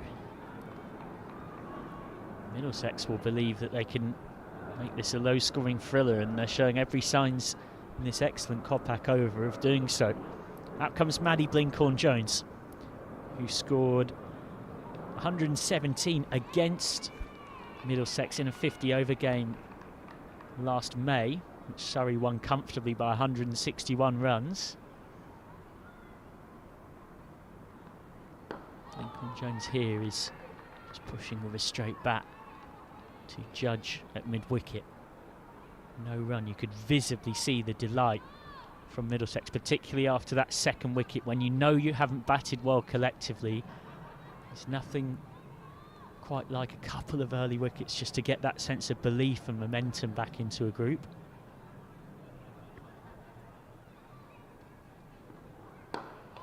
So that's away again with a straight bat from Blinkhorn-Jones to mid-on this time. 10 for 2 at the end of the second. It is a double wicket maiden from Kate Kopak. What an over. A brilliant over, plenty of pace, plenty of variety, and crucially those 2 wickets, which makes it difficult now for Surrey, because what you want to try and do is get some runs, get going in the power play, but it makes it all the more difficult because you've lost 2 good players in Southby and the very experienced White. Gordon now needs to play a hand with Blinkhorn-Jones. We know just how good this pair can be. They've got to spend some time together. Yeah, Gordon back onto strike. She's had an eventful 2 balls thus far. She was comprehensively bowled, trying to ram a free hit, and then hit the next ball much more orthodoxly through point with a square drive for 4. This time Gordon can only guide it straight at cover. Disinaike does the fielding.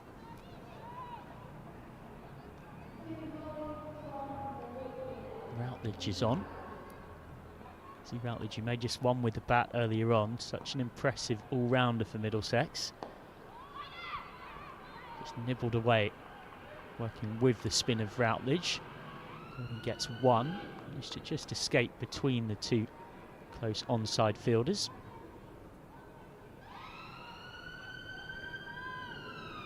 It's just 21, but he's already accomplished a lot in the game, including becoming the first woman to take a hat-trick at Lord's. That's turned away by Blinkhorn-Jones, who's off the mark. Routledge doing that for Cambridge University against Oxford in one of many varsity fixtures that she's starred in over the years, but she will star no longer because she graduated a week ago. It's done with university. Top ball, Gordon watchful. And I think you do need to be watchful on this wicket.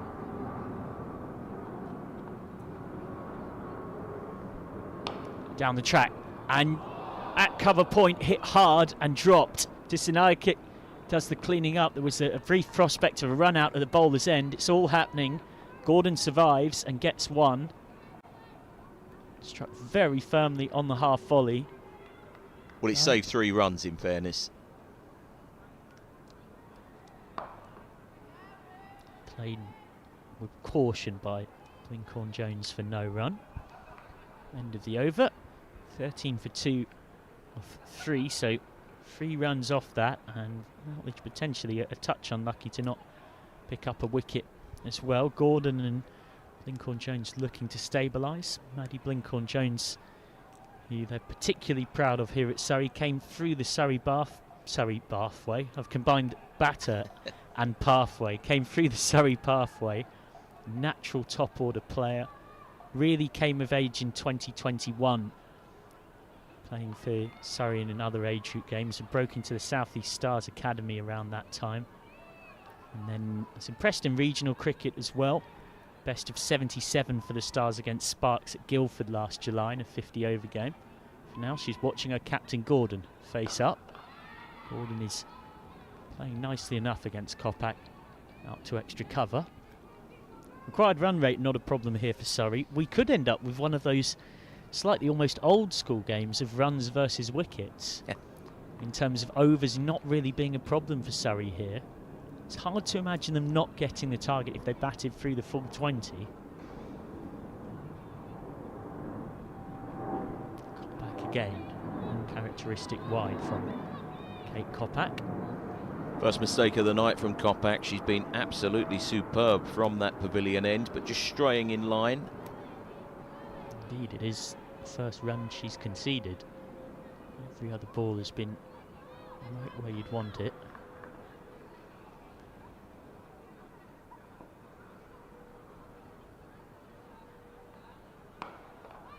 Gordon slightly mistiming that through the offside. It was a brief shy, hopeful shy at the bowls then. Blinkhorn-Jones had always made her ground. Kate Kopak, who was regularly in the Sunrisers regional team at the start of the season, bowled some really impressive spells for them and was a bit unlucky that other bowlers have come back from long-term injuries, and that's led to not getting quite as many opportunities recently, being let back to Middlesex for a bit. Hung outside the off-stump, teasing Gordon, who couldn't resist having a go at it. Comes right off the bottom of the bat out to deep third, so one more. Yeah, just knocking in the toe with that delivery. It was very, very low down the bat. It made a real clunking noise, not a pleasant one. But one more run to the total, only 82 more needed now.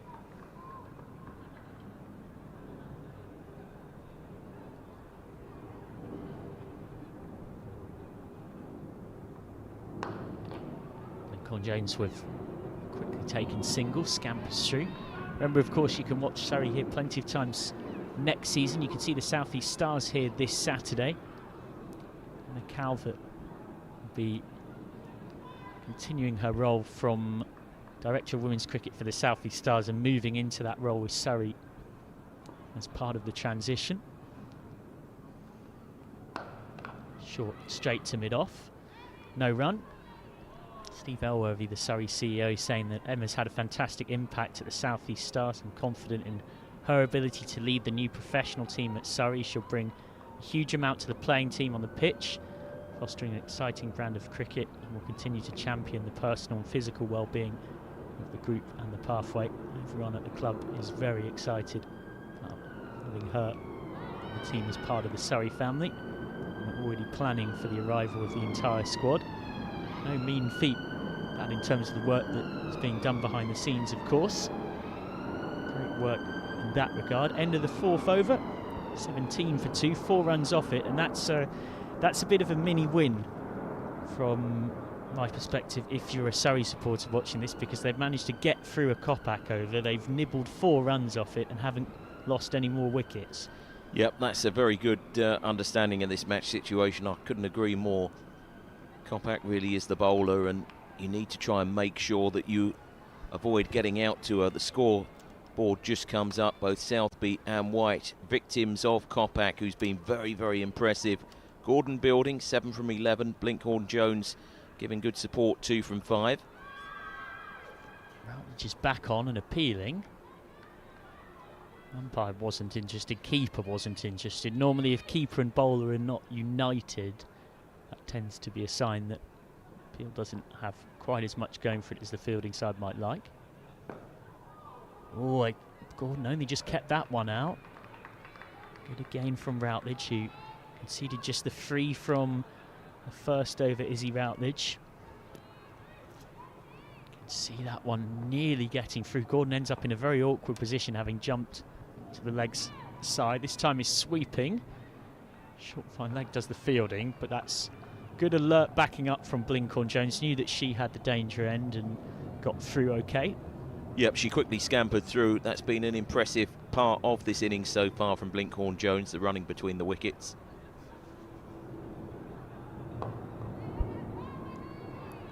Straight to mid-on, not exactly straight to, just 6 or 7 yards to mid-on's right, and that allows another 1 to the total. Well, with the night air really coming in, the dew is making it difficult, isn't it, for the fielding side? That's down leg, wide from Routledge. So while Surrey have lost those couple of early wickets, I think just 97 means there's not really a lot of pressure on the required run rate. We'll get 1 here down to long on.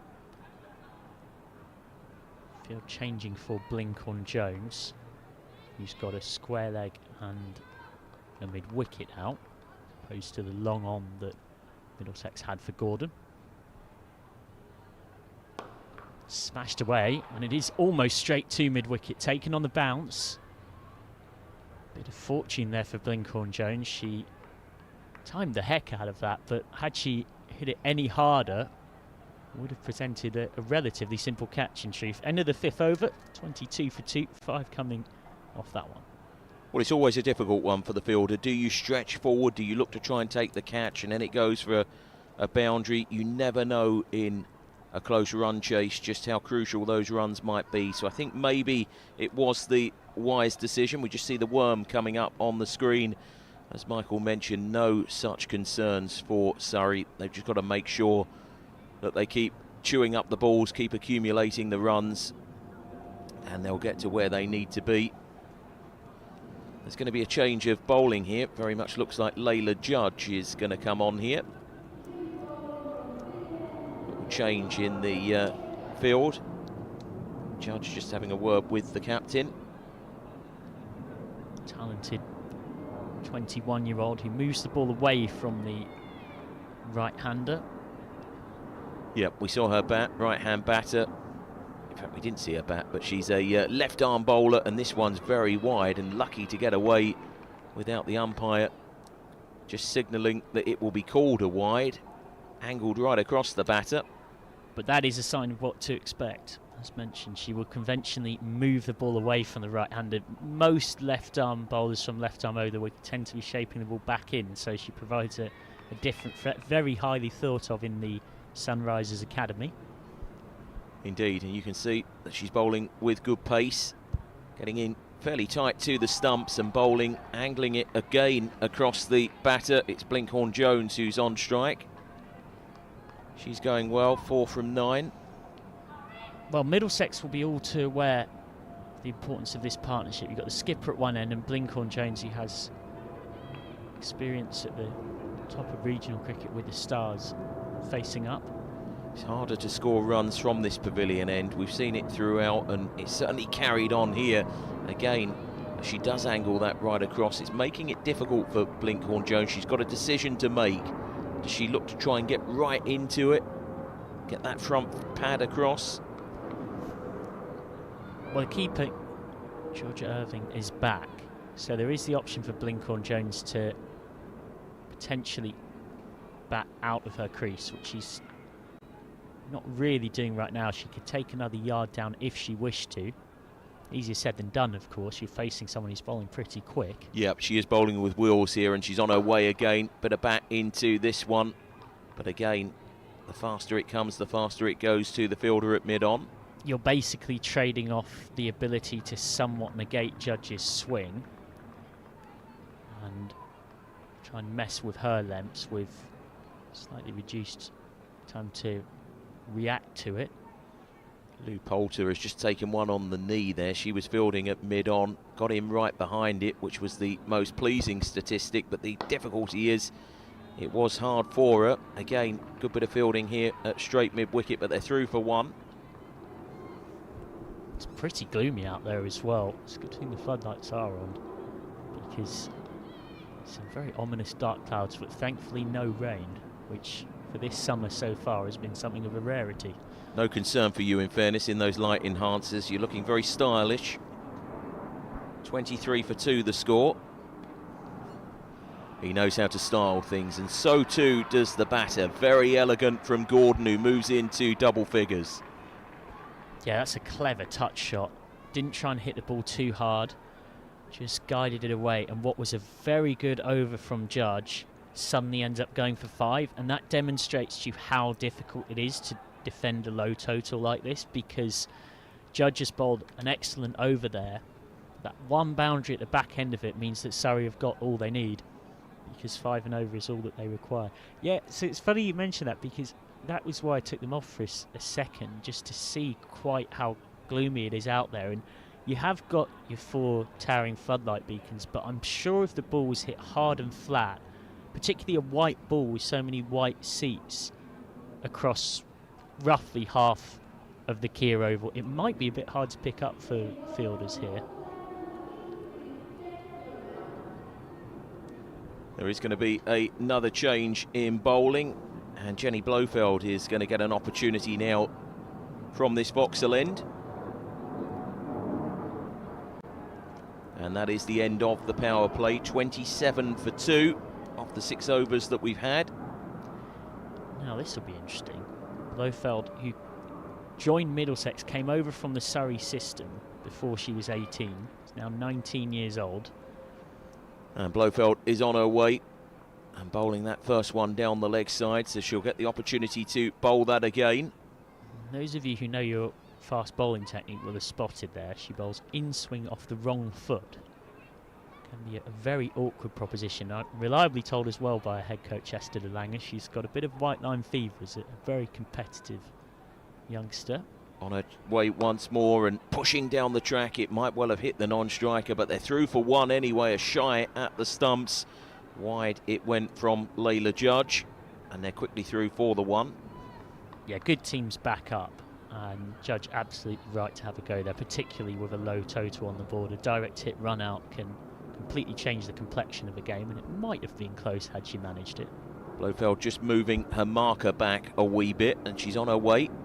Coming slightly wide off the crease and pushing one, arrowing one back in towards Gordon. As well, there'll be a new look Surrey side here at the Oval next season. Bryony Smith, Alice Davison-Richards and Paige Schofield, as well as Alexa Stonehouse, all already signed up. With more to come. Yep, great to see that quartet of fine players, and what a brilliant shot that is. Very impressive from Gordon. A little bit of width on offer, and she's drilled it past the fielder perfectly between the gap at extra cover and mid-off, and it races away for 4 more runs. That might be the shot of the night in terms of timing, power, standing and delivering. Yep, very, very powerful that. Raced away to the boundary's edge. It was a chase. And Blofeld now gets the opportunity to continue, go slightly straighter this time onto the pads of Gordon, who's 16 from 19, going nicely. That's a better ball in terms of line and length for in swinging, just starting in around, if not just outside off, and shaping back in. You mentioned Emma Calvert. In fairness, she's done a wonderful, wonderful job with Stars, and that will continue next season with Surrey. And family really is the watchword there. This has gone through Judge, diving away to her right hand side. It's going to run away to the boundary's edge, and the umpire just losing her footing there. She signals 4 in the end. Let's hope she's okay. Just out of shot there, but she did fall. Just making sure and styling it out that she's fine. She is. Judge might be a touch disappointed not to have stopped that, and this low scoring chase, this is already the joint most expensive over of the innings now, having gone for 10. The first over also went for 10. Well, the run rate is 5.41, the rate required only 4.5, so that shows that they are well and truly in the ascendancy as Blofeld continues and bowls on off stump here to the batter Gordon, who's happy just to take a single. 38 for 2 is the score. Amazing to get this game. This is the 10th edition of the London Cup, and we are playing at the Kia Oval, where there's a decent crowd in place. Lots of people watching on and watching maybe their relatives, or maybe they've played a pivotal role in the cricketing lives of these young players out there in the middle. Always great to see so many people getting involved. Not quite sure if we're going to need a little bit of no, was that a what's come out there? Not entirely certain. No, nor am I. The Bedser Stand and the Mickey Stewart Members Pavilion open. I tell you what it is, it's a new bail. It is. Oh, well, you don't see that every day. No, you really don't.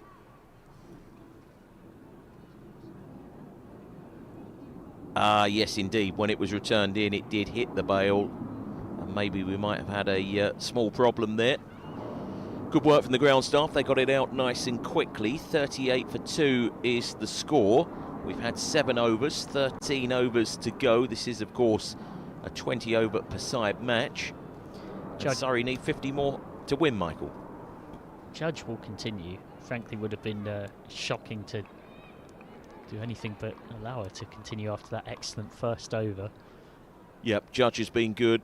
We saw Kopak bowl very nicely from that top end, the pavilion end. Here is Judge, the left armour, angling it again across the right-hander. We know what we're going to get. Yeah, and she's got the field set for it. 6-3 field. The game within a game here is that Gordon does like to target that mid-wicket and long-on area. Very powerful batter. Judge is looking to keep her away from those shots, keep shaping it across her with a 6-3 field and a deep cover point as well as a deep third. Well, the partnership is worth 28 between these two, and when you consider Blinkhorn-Jones has only scored 6 of those, it shows that Gordon's really found her feet out there. Wraps the pads, they're going to get a leg by. Always very difficult with the angle that Judge is bowling at, where Gordon's standing, and the swing on the ball to get an LBW. Needs a lot going for it. When you're bowling left arm over, but predominantly also left arm over with outswing. So Blinkhorn-Jones now facing up, who's been watchful for her 6 thus far. But giving good support to Gordon, so doing her job. 39 for 2 is the score. And she's facing up to Judge. 5 bowlers used in the innings so far. Judge on her way and bowling to Blinkhorn-Jones. No thoughts of a single, because the last thing you want is a run out at this stage. We were talking before about that quartet signing for Surrey next season. I'd expect that there'll be more where that came from. Alex Bayliss, Cranston, Alice Capsey and Danny Gregory, already Surrey players, of course. South East Stars host the Sunrisers in the T20 here on this ground at the Kia Oval on Saturday. 39 for 2. And those 3, of course, are already very much embedded in the South East Stars setup. A lot of the transition from 8 regions to 8 counties sees various regions looking to make that jump as smooth as possible. Blinkhorn-Jones just facing up here and waiting to see what she's going to get from Judge. Judge angling it across her. It races through to the wicket keeper. Georgia Irving behind the sticks here for Middlesex this evening. We are at the Kia Oval. Away to our right-hand side, we can see the Harleyford Road. She's done a good job behind the stumps, Irving. She's only recently started getting more into her keeping. Has been better known for a long time. The 19-year-old is more of a bat, but had a good winter in Australia. Here's Judge, the left arm quick, only 21 years of age, conceding a single here as it's pushed to extra cover.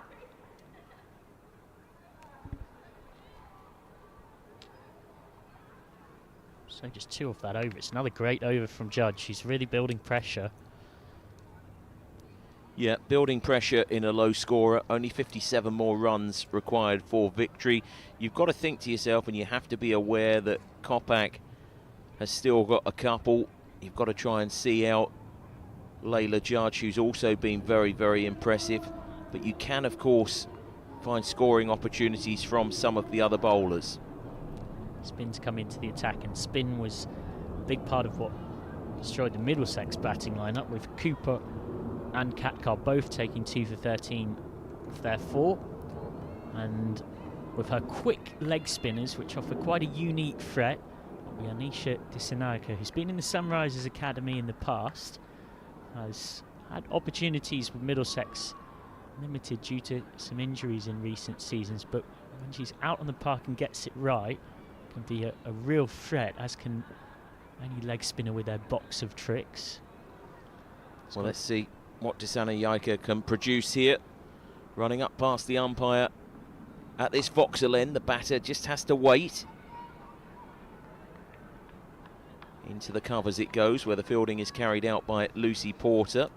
Nice start from Southby. She's got a 5-4 onside field, can't afford too much width here. 3 out, deep cover, a deep square leg and a deep mid-wicket. Yeah, sweepers both sides of the square as this one is pushed leg side. They'll take one, they might be able to hustle a second here, they decide against it. Good fielding, quickly in to stop that second run.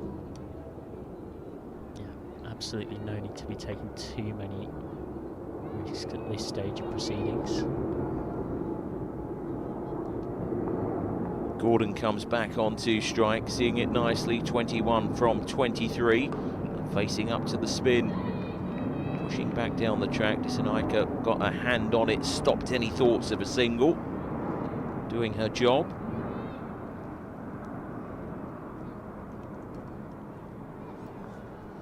And she's on her way again, a very gentle approach, this one on leg stump, work leg side. Again, another dot. Just 1 run so far from the 4 balls that she's bowled. Middlesex put 96 on the board, Surrey 41 for 2, needing 56 more. Another dot. So again, you have to say it's been a good introduction. Likes to back away Gordon and target down the ground or that mid-wicket region. She'll probably think to herself that she wants to score off this delivery. Maybe take the strike with a single. She's going to get more than that. It goes out towards the fielder at deep square leg. It wasn't the best bit of fielding. It was hit with quite a bit of pace. As Michael said, in this night light, it is sometimes difficult to pick up exactly where the ball is as it comes to you in a hurry. That's 4 runs. Yeah, particularly when you're fielding out on that deep square leg boundary, because you're trying to pick out a white ball from a white background in terms of seats, and it was hit very hard by Gordon, who has now hit 4 of the 5 boundaries struck in the entire innings so far, and it is very much her work in particular that is keeping Surrey up with the required rate. Well, the rate is at 5, the required rate 4.73 runs and over, so they are ahead of where they need to be.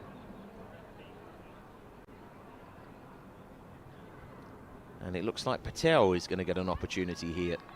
Well, she'll feel really confident because as an all-rounder, you always carry a good performance from one skill set into another, and Sonali Patel walked out with Middlesex in all sorts of trouble at 28 for 6 and hit 26 in the rebuild. Amazingly, this is going to be the 7th bowler of the innings, and we're only into the 10th over. Pushing to extra cover or out to deep cover and taking 1 is Blinkhorn-Jones. Lots of bowlers bowling 1. Probably an element for Middlesex of searching for wickets, probably an element of wanting to keep batters on their toes, those two things combining. None more than 2, other than 2 of the 3, and they've been the better bowlers, haven't they? Layla Judge and Kate Kopak, certainly the 2 most impressive so far. You can see Amy Gordon just rehearsing that stroke, moving away, just talking to herself gently, thinking there might be the opportunity to rehearse and go again. 4 away from the half-century Surrey. 46 for 2 is the score. Racing in is Patel, and she's bowled, and that is a big delivery because Amy Gordon is being sent back. She's been the chief run scorer so far, but unfortunately her night is at an end. She's been bowled by Patel for 25. Just how big could that be in the context of this game? Surrey 46 for 3. Well, Patel starring with the bat to help Middlesex rebuild, and now getting a big wicket with the ball, removing the Surrey skipper, who scored more than half the entire runs in the innings so far, but departs for 25 off 29. So out comes thoroughly experienced Thea Brooks, all-rounder, joining Blinkhorn-Jones. Brooks, who's played for the Birmingham Phoenix in the 100 and for Central Sparks in regional cricket, has scored almost 4,000 runs in women's domestic cricket, including a couple of centuries in 50 over games and 11 50s in T20 cricket. So this is someone with a huge CV of run scoring behind her name, won't in any way be intimidated by the pressure of this scenario, you'd think, but is facing a young, confident all-rounder in Patel, who's just taken a big scalp. A massive scalp to send the captain back at such a crucial context in this game. Looks like there are rain clouds up ahead. That could be something to consider as Patel continues, and getting right in behind it is Thea Brooks. She gave a few away, if you remember, with the ball in hand, so she'll want to try and contribute with the bat. And we can see at that far end in the Mickey Stewart Members Pavilion lots of youngsters racing around, and because there's so many empty seats, there's a real opportunity to really get some exercise into those legs. Nice to see. 46 for 3 is the score. Charging in once more is Patel, and again Brooks just covers up, pushes out into the covers.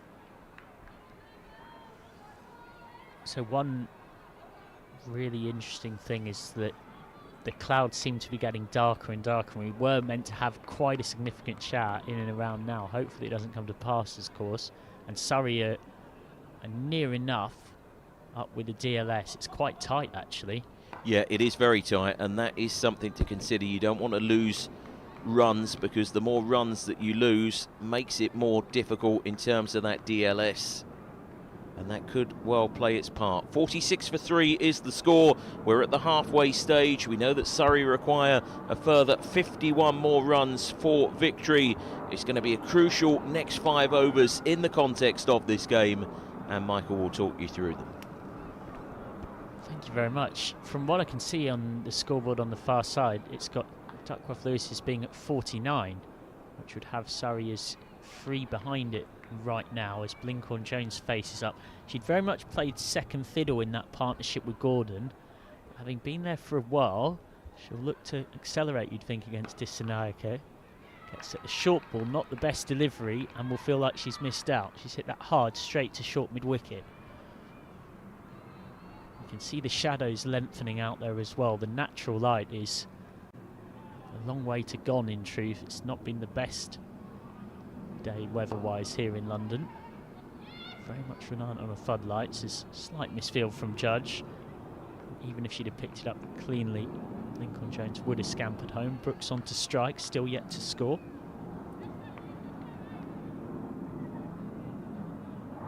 Real nip and tuck contest this. Surrey would have been very confident when Middlesex were 28 for 6, but that feels like many moons ago now.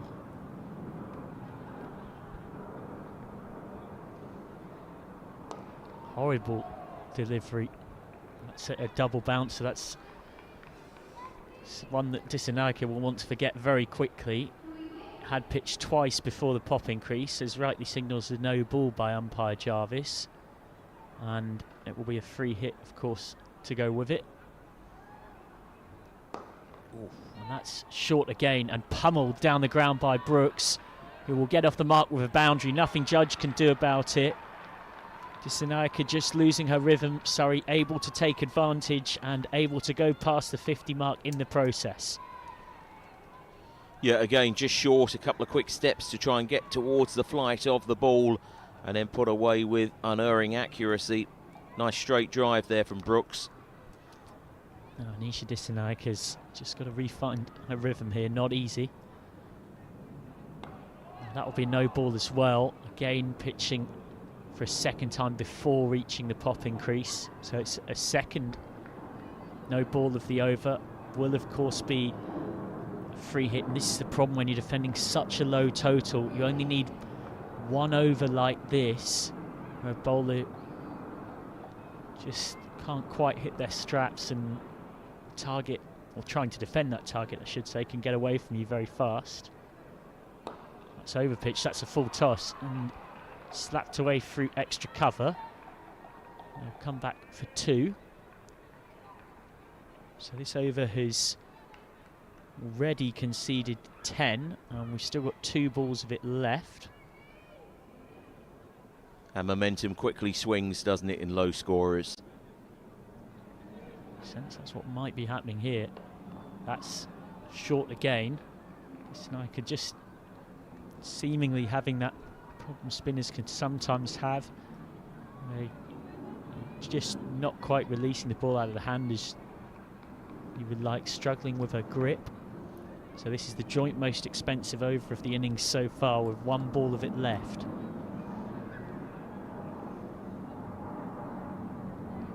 And guided with a bit of flight outside off by Dissanayake, who you'd have to say will be a little bit relieved to get out of that last ball with a dot. She concedes 11 from that over, which has got Surrey 3 ahead on DLS now, which will be of some comfort in case we get that rain shower that possibly could be around. 40 to win off the last 9. And you would have to say it does favour the batting side. Brooks had to be careful there that she wasn't stumped last time out. She managed to ground that bat and got back in.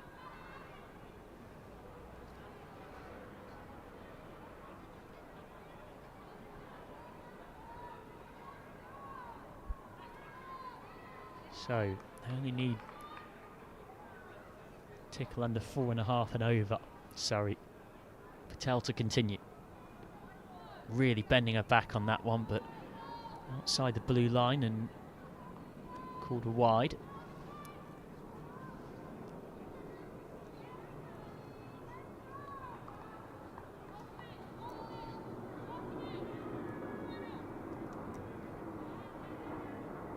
Need to find something, and quick. Really need a wicket or 2. Patel's already got 1. Straight to short mid-wicket. Remember, of course, you can see Surrey in action here next season. The likes of Alexa Stonehouse, Paige Schofield, Alice Davidson, Richards and Bryony Smith all already signed up. So that squad gets increasingly assembled. It's hard to mid-on by Blinkhorn-Jones, who scampers through for 1. Yeah, Bryony's name synonymous with Surrey for a number of years now. She's done so well with the South East Stars, skippering the team. Good to see her put her name on the team sheet first up. Others have since followed, and more will in due course. Hard but straight at mid-off, no run. Bryony Smith, who as a 17-year-old played in the very first London Cup back in 2015 and has been in the Surrey system since she was 9 years old, made her senior debut at 16 and played for the Surrey Stars in the Kia Super League days before things headed in a regional direction. Of course, led the South East Stars. No run for Brooks here, straight at short third. South East Stars well in contention for 50 over and T20 glory potentially this season. Well placed for now to do the first thing you want to do in both those competitions, which is get yourself to finals day and into the knockouts. Indeed, that's coming up at Derby on the 22nd of this month. One win gets them there. They play Sunrisers on Saturday. And McCalvert quietly very happy with Stars' season so far. They have more wins than anyone else in regional cricket. Tried a slow ball there, Patel got it all wrong. Will be a no ball and 1 to the total. Patel just thinking of turning to something different to try and pick up a wicket. You can understand why, because Middlesex need wickets. If Surrey bat through the overs here, you can't really see them falling short.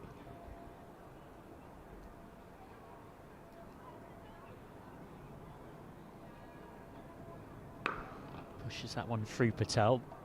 Jones crashes it leg side and we'll get 2. Not to the long boundary. holding just inside. If I'm Izzy Routledge, I'm thinking to myself, do I go back to Kate Kopak? Do I look to give her an over? Even if you bring her back for one, it's pointless saving her too late into the game. Kopak or potentially Judge. Judge was good. Yeah, maybe both. I'd certainly look at Kopak.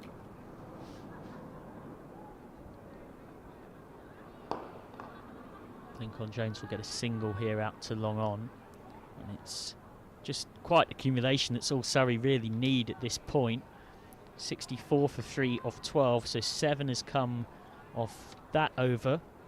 Patel has 1 for 8 off her 2, having picked up that big wicket of Amy Gordon. So 8 overs left. Surrey only need just over 4 and over, which goes back to that point in terms of where do Middlesex look. Disanayak had conceded 11 off her last over. Routledge may go to herself. She's bowled a couple of overs and conceded only 7. Looks like she is going to bring herself back on. So the captain taking responsibility at a key moment in the game here. The game very much on the line, heading Surrey's way as things look right now. Guided by Blinkhorn-Jones into the covers for 1. Yeah, I think you make a change of a pace bowler at that top end, at the pavilion end.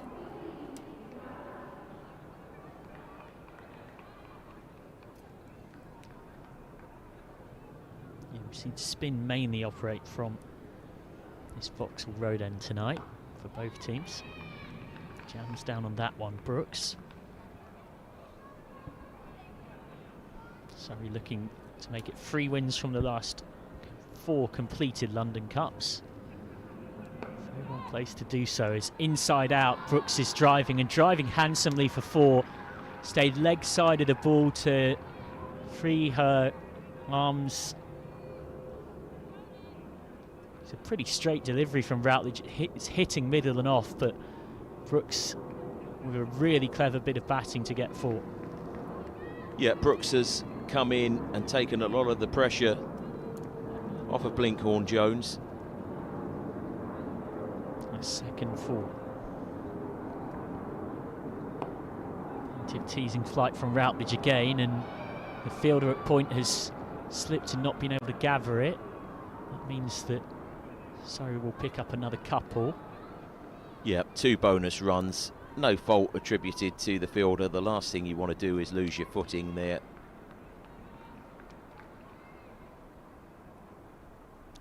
So the equation heading in Surrey's favour right now. Partnership with 25 unbroken. Straight at point. Might not sound like a lot, that, but in the context of a low-scoring game, adding 25 in 20 balls together has been good batting from this pair. Experienced Brooks with the youngster Blinkhorn-Jones. Brooks just guiding that lovely touch shot. There's nobody behind square on the offside. It's a big old chase needed for Poulter. Ball will hold up, and it's the first 3 of the evening. Excellent scamperage by Brooks and Blinkhorn-Jones to get through, and that means that Routledge, having taken the gamble of bringing herself back on as skipper, you'd have to say it's not quite worked as Middlesex would have wanted it to. She's gone for 10, and now Surrey are 74 for 3 and need 23 to win off the last 7. Just over 3 runs and over, and you have to think to yourself, looking at the worm moving steadily away. I know there was good progression at the end of the innings, but with wickets in hand, you can't see anything other than a Surrey win at this stage. They're in the ascendancy, certainly. Very well placed to add the victory in the 2024 London Cup to the wins in 2020 and 2022. Both of those are when having home advantage as well. Kopak is back, and I think Judge should bowl the next over at this end, this Vauxhall end. You've got to make the changes now, otherwise the game's gone. It does mean a change of ends for Judge, but you're at a point where you're chasing wickets, and that means possibly needing a bowler that has been very threatening to just have to try and swap ends in pursuit of that aim. Kopak will have to call on all of her experience against Thea Brooks, who of course has plenty of that herself.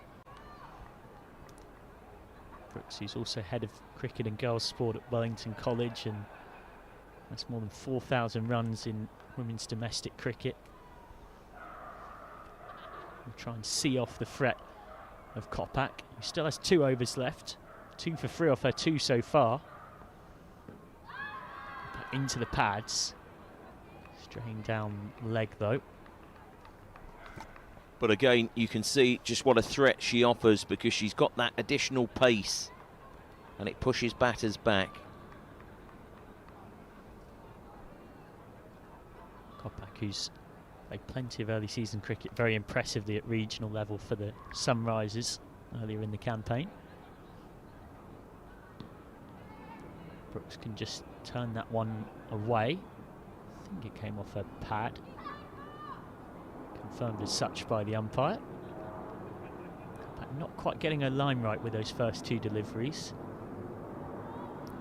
Difficult, isn't it, when you've been in the field to come straight back into it? She's not quite found that rhythm of the first 2. Particularly when your teammates are looking at you to drag them back into the contest.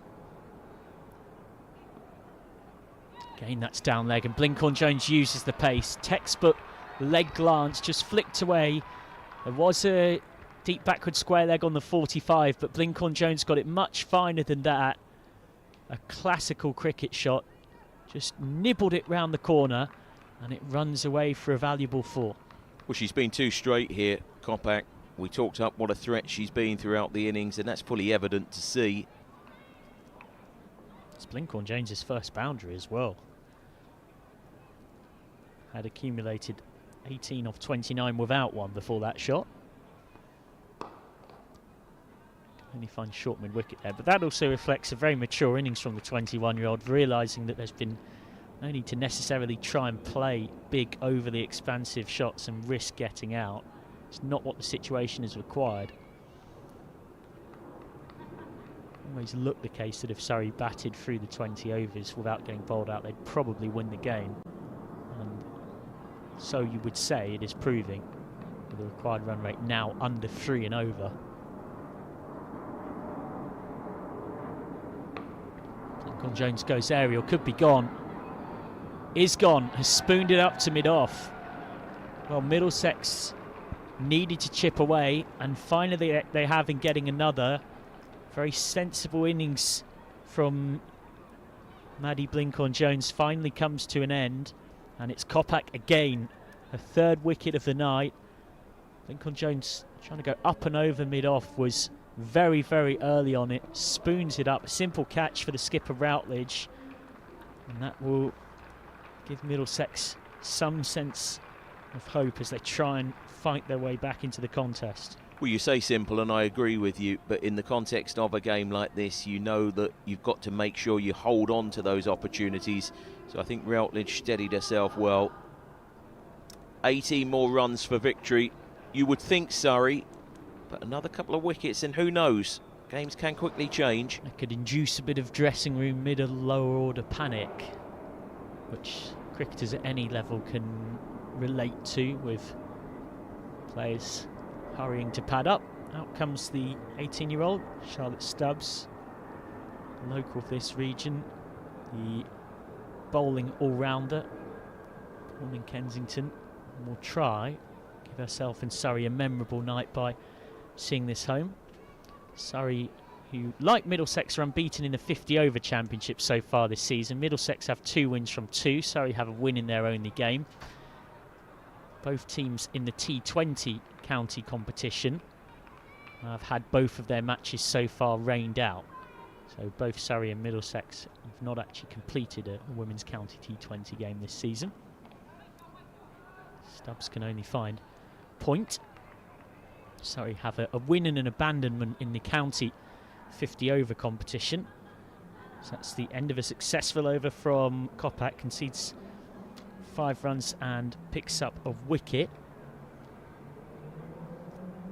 Just keeps Middlesex in the hunt. Middlesex, who have got back-to-back wins recently in the London Championship, the 50-over competition. They beat Essex by 8 wickets at Haberdashers School last Saturday. They face Essex and Berkshire this coming Sunday at the same venue at Haberdasher School. Worth getting there if you can to watch some women's county cricket. Surrey in action against Kent and Sussex at Hove this coming Sunday, the 16th of June. And they host Essex at Chertsey Cricket Club in the Women's London Championship 50 over competition on Thursday the 27th of June. So well worth marking those dates in your diaries to see these players in action there. For now, with a deep set onside field, as we predicted, Judge will change ends and bend her back, having offered a real threat. She didn't take a wicket in her first 2 overs, but she conceded just 6. Now comes left arm around to the right-handed Brooks. She bowled her first 2 overs left arm over. She's got a deep set leg side field with a deep backward square leg, deep mid wicket and long on. 5-4 offside field with just deep third out. Wickets very much what's desired here, more than containment. Judge again. So decent enough full ball, and a direct hit could be close. It had made it home, and Stubbs wants to run 2 on the overthrow, but he's sent back, and then the throw misses, and now they will get an overthrow. My goodness me, it's all happening out there. In the end, Surrey get 2. Could very easily have been a run out on 2 occasions, but all is well that ends well for the Three Feathers. Indeed, and crucially, 2 more runs towards victory, which is the thing that matters most. Brooks has played a great hand here. Used all of her extensive experience in women's cricket. Is facing up to Judge, a 21-year-old who's looked a real threat. 2 full. Driven straight at Dissanayake at extra cover. 16 to win off 32, so you would say Surrey hold the cards. Middlesex still hoping that another wicket or 2 can help really instigate a collapse. Well, Middlesex are using their best bowlers, aren't they, at the moment? Judge has done well, particularly given she's had to change ends after bowling her first 2 from the pavilion end. That's pulled away for 1. Definitely no real prospect of 2. Well, they are, in the end, going to again try some running that, well, I said no prospect of 2. They scamper home and get there, taking on the arm. There was already nearly 2 run-outs off the same ball earlier on in the over, and this could have been another. Yep, had Georgia Irving managed to grasp that safely, it would have been a run-out, make no doubt about that.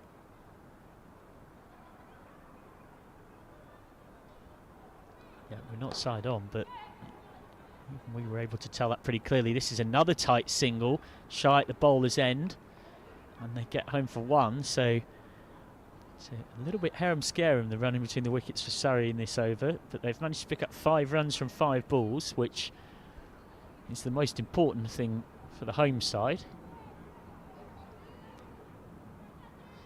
Slightly nervously, nevertheless working their way towards retaining the London Cup.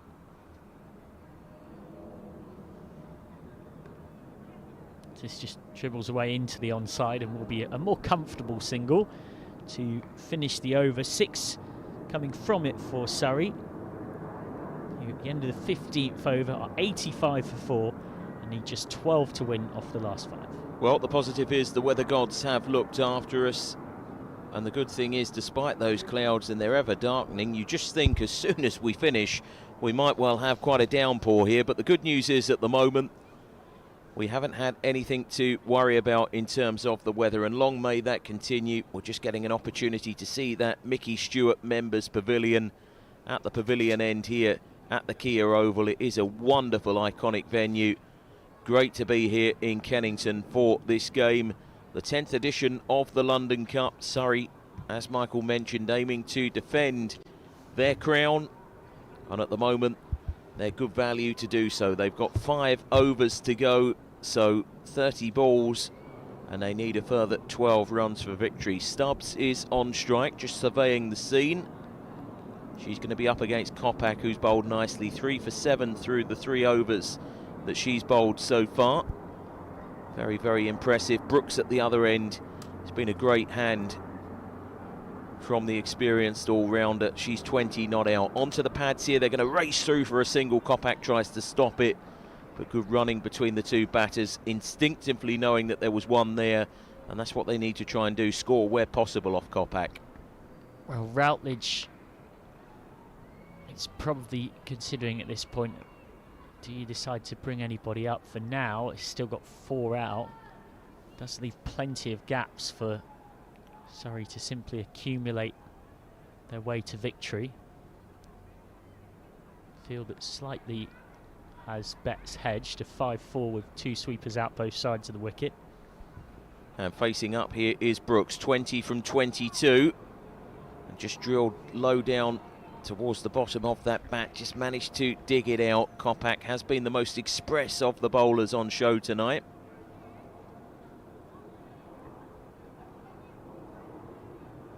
Surrey, of course, a real powerhouse in cricket over the years.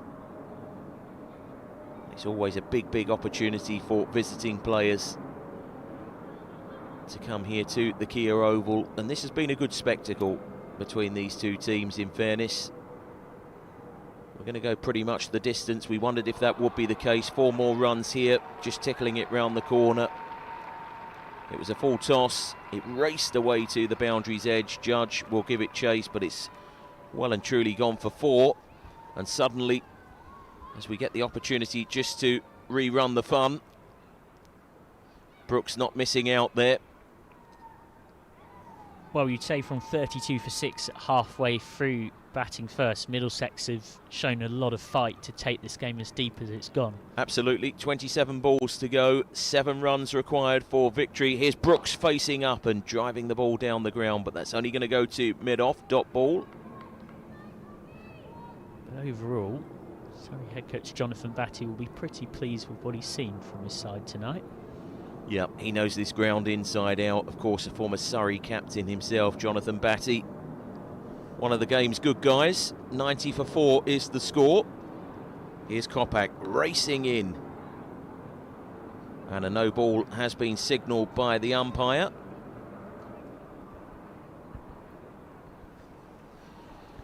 It's Rema Chandaria standing at the pavilion end and just signalling that it will be a free hit. So this is an opportunity here for Stubbs.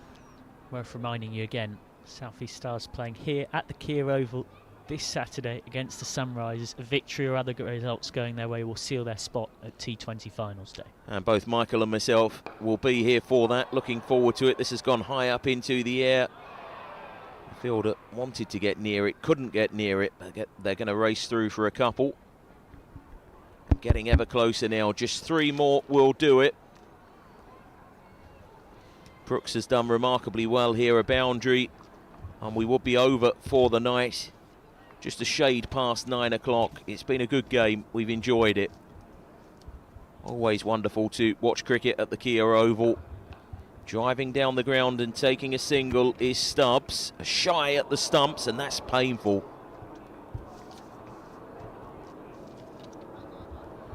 Really see that has oh, poor old Kate Kopak. She's bowled brilliantly. She's picked up 3 for 17 off 4, but she finishes her night being sconded by a throw. But she can have a smile and see the funny side of it.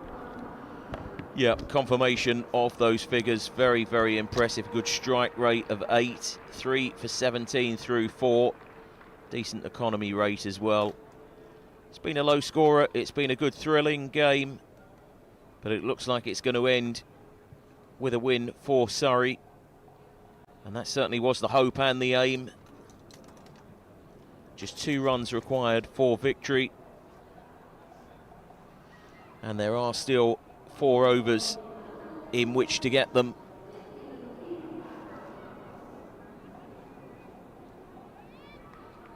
Another change of bowling here. Judge out of the attack.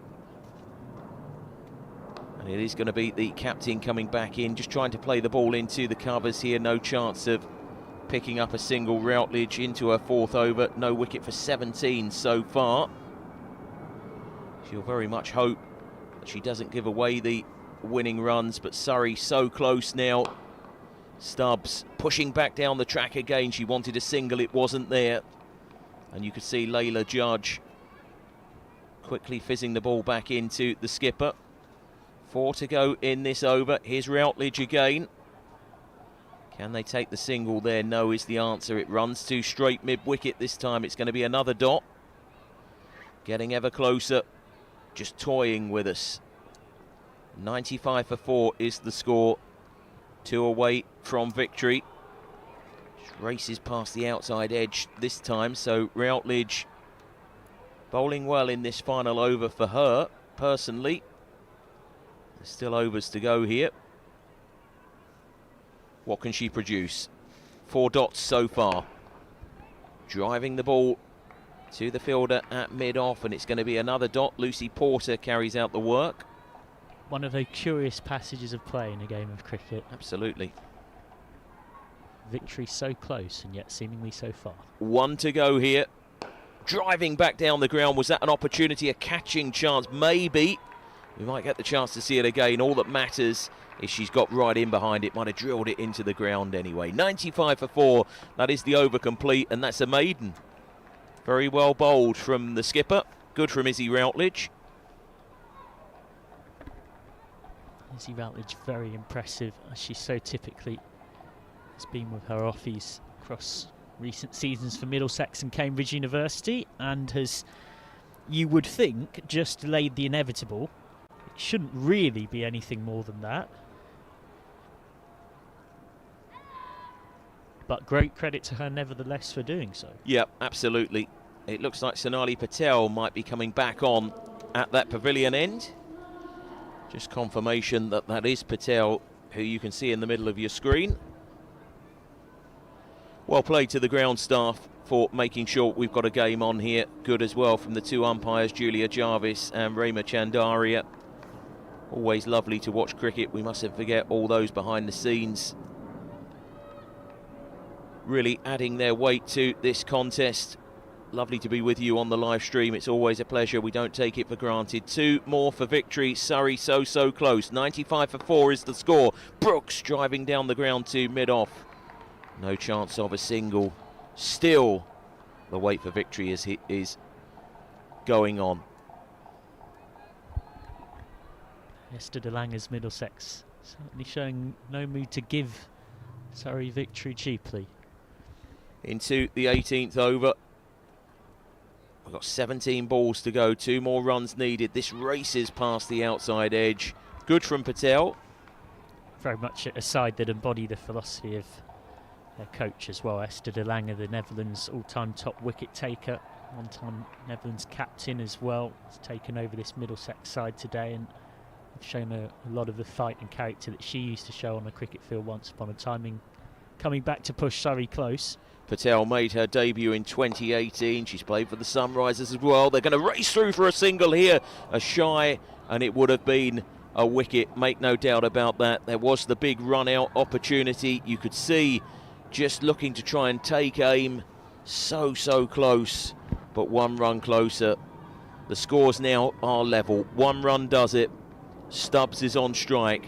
Will she be the player to hit the winning run? There's some red sky away to our right-hand side. You know what that means. With the scores level, driving down the ground, but not getting much of it, was Charlotte Stubbs. And still the wait for victory goes on. 2 more balls to go in this over. Just a little chat between the 2 batters. I think Brooks has probably just gone down and said, we only need 1. Just push forward and we'll try and race through. The field up, as you would expect. 5-4 offside field here.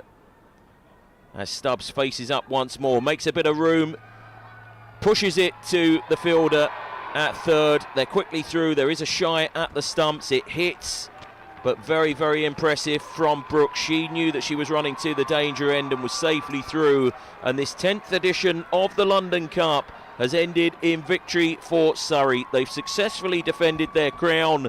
It's been a very impressive performance this from the 3 feathers, and you can see just how much it means to Amy Gordon and her side. They are the team celebrating. They've registered victory by 6 wickets, and it's been a night to behold for everyone following Surrey. a third win from the last 4 completed London Cups for Surrey, having had to wait until 2020 to get their hands on it for the very first time. They've retained their crown and in truth were always ahead in this contest ever since they had Middlesex 5 for 3 in the 3rd over and then 28 for 6 in the 9th. 58 added by Sonali Patel and the impressive 18-year-old Artemis Downer for the 7th wicket, and that was what helped drag Middlesex to 96 for 8. But you would have to say it never really quite looked enough, even with a double wicket maiden from Kate Kopak at the start of proceedings when getting rid of Rhianna Southby and then also managing to pick up a 2nd wicket in the same over. But ultimately 26 not out from Brooks, 25 from the skipper Gordon, and an impressively mature and composed 22 from the young Maddie Blinkhorn-Jones, meaning that it is Surrey who take wickets. Surrey who take a victory by 6 wickets with 13 balls to spare. And they were always ahead in the contest, weren't they? They really were, yeah. Very impressive performance right the way from the start. They made those good early inroads into the Middlesex top order and never really did look back. You look at the match summary, the tail of the tape, and you can see just how impressive it's proven to be. Amy Gordon delighted by that. We will of course have plenty of reaction via the club's official social channels. It's been wonderful to have your company for this game. Lots of people turning up here at the Kia Oval, many more joining us for the live stream. Always a pleasure when you do join us. A reminder that we are back again on Saturday, a game to look forward to. The Sunrisers are the opponents and it is here at the Kia Oval, so it's a good London derby to look forward to. And the good news is one more win will do it, and it will be the opportunity to play at finals day, which is up at Derbyshire. So that to look forward to on the 22nd with one more win. Let's hope it comes for Bryony Smith's side when Sunrisers come to town and play here at the Kia Oval on Saturday. But it's been a very good evening and it's ended with the right result. Surrey have registered a 6-wicket victory. And from Michael McCann, myself, Jamie Reid, and everyone working behind the scenes, thanks very much for joining us. Enjoy the rest of your night.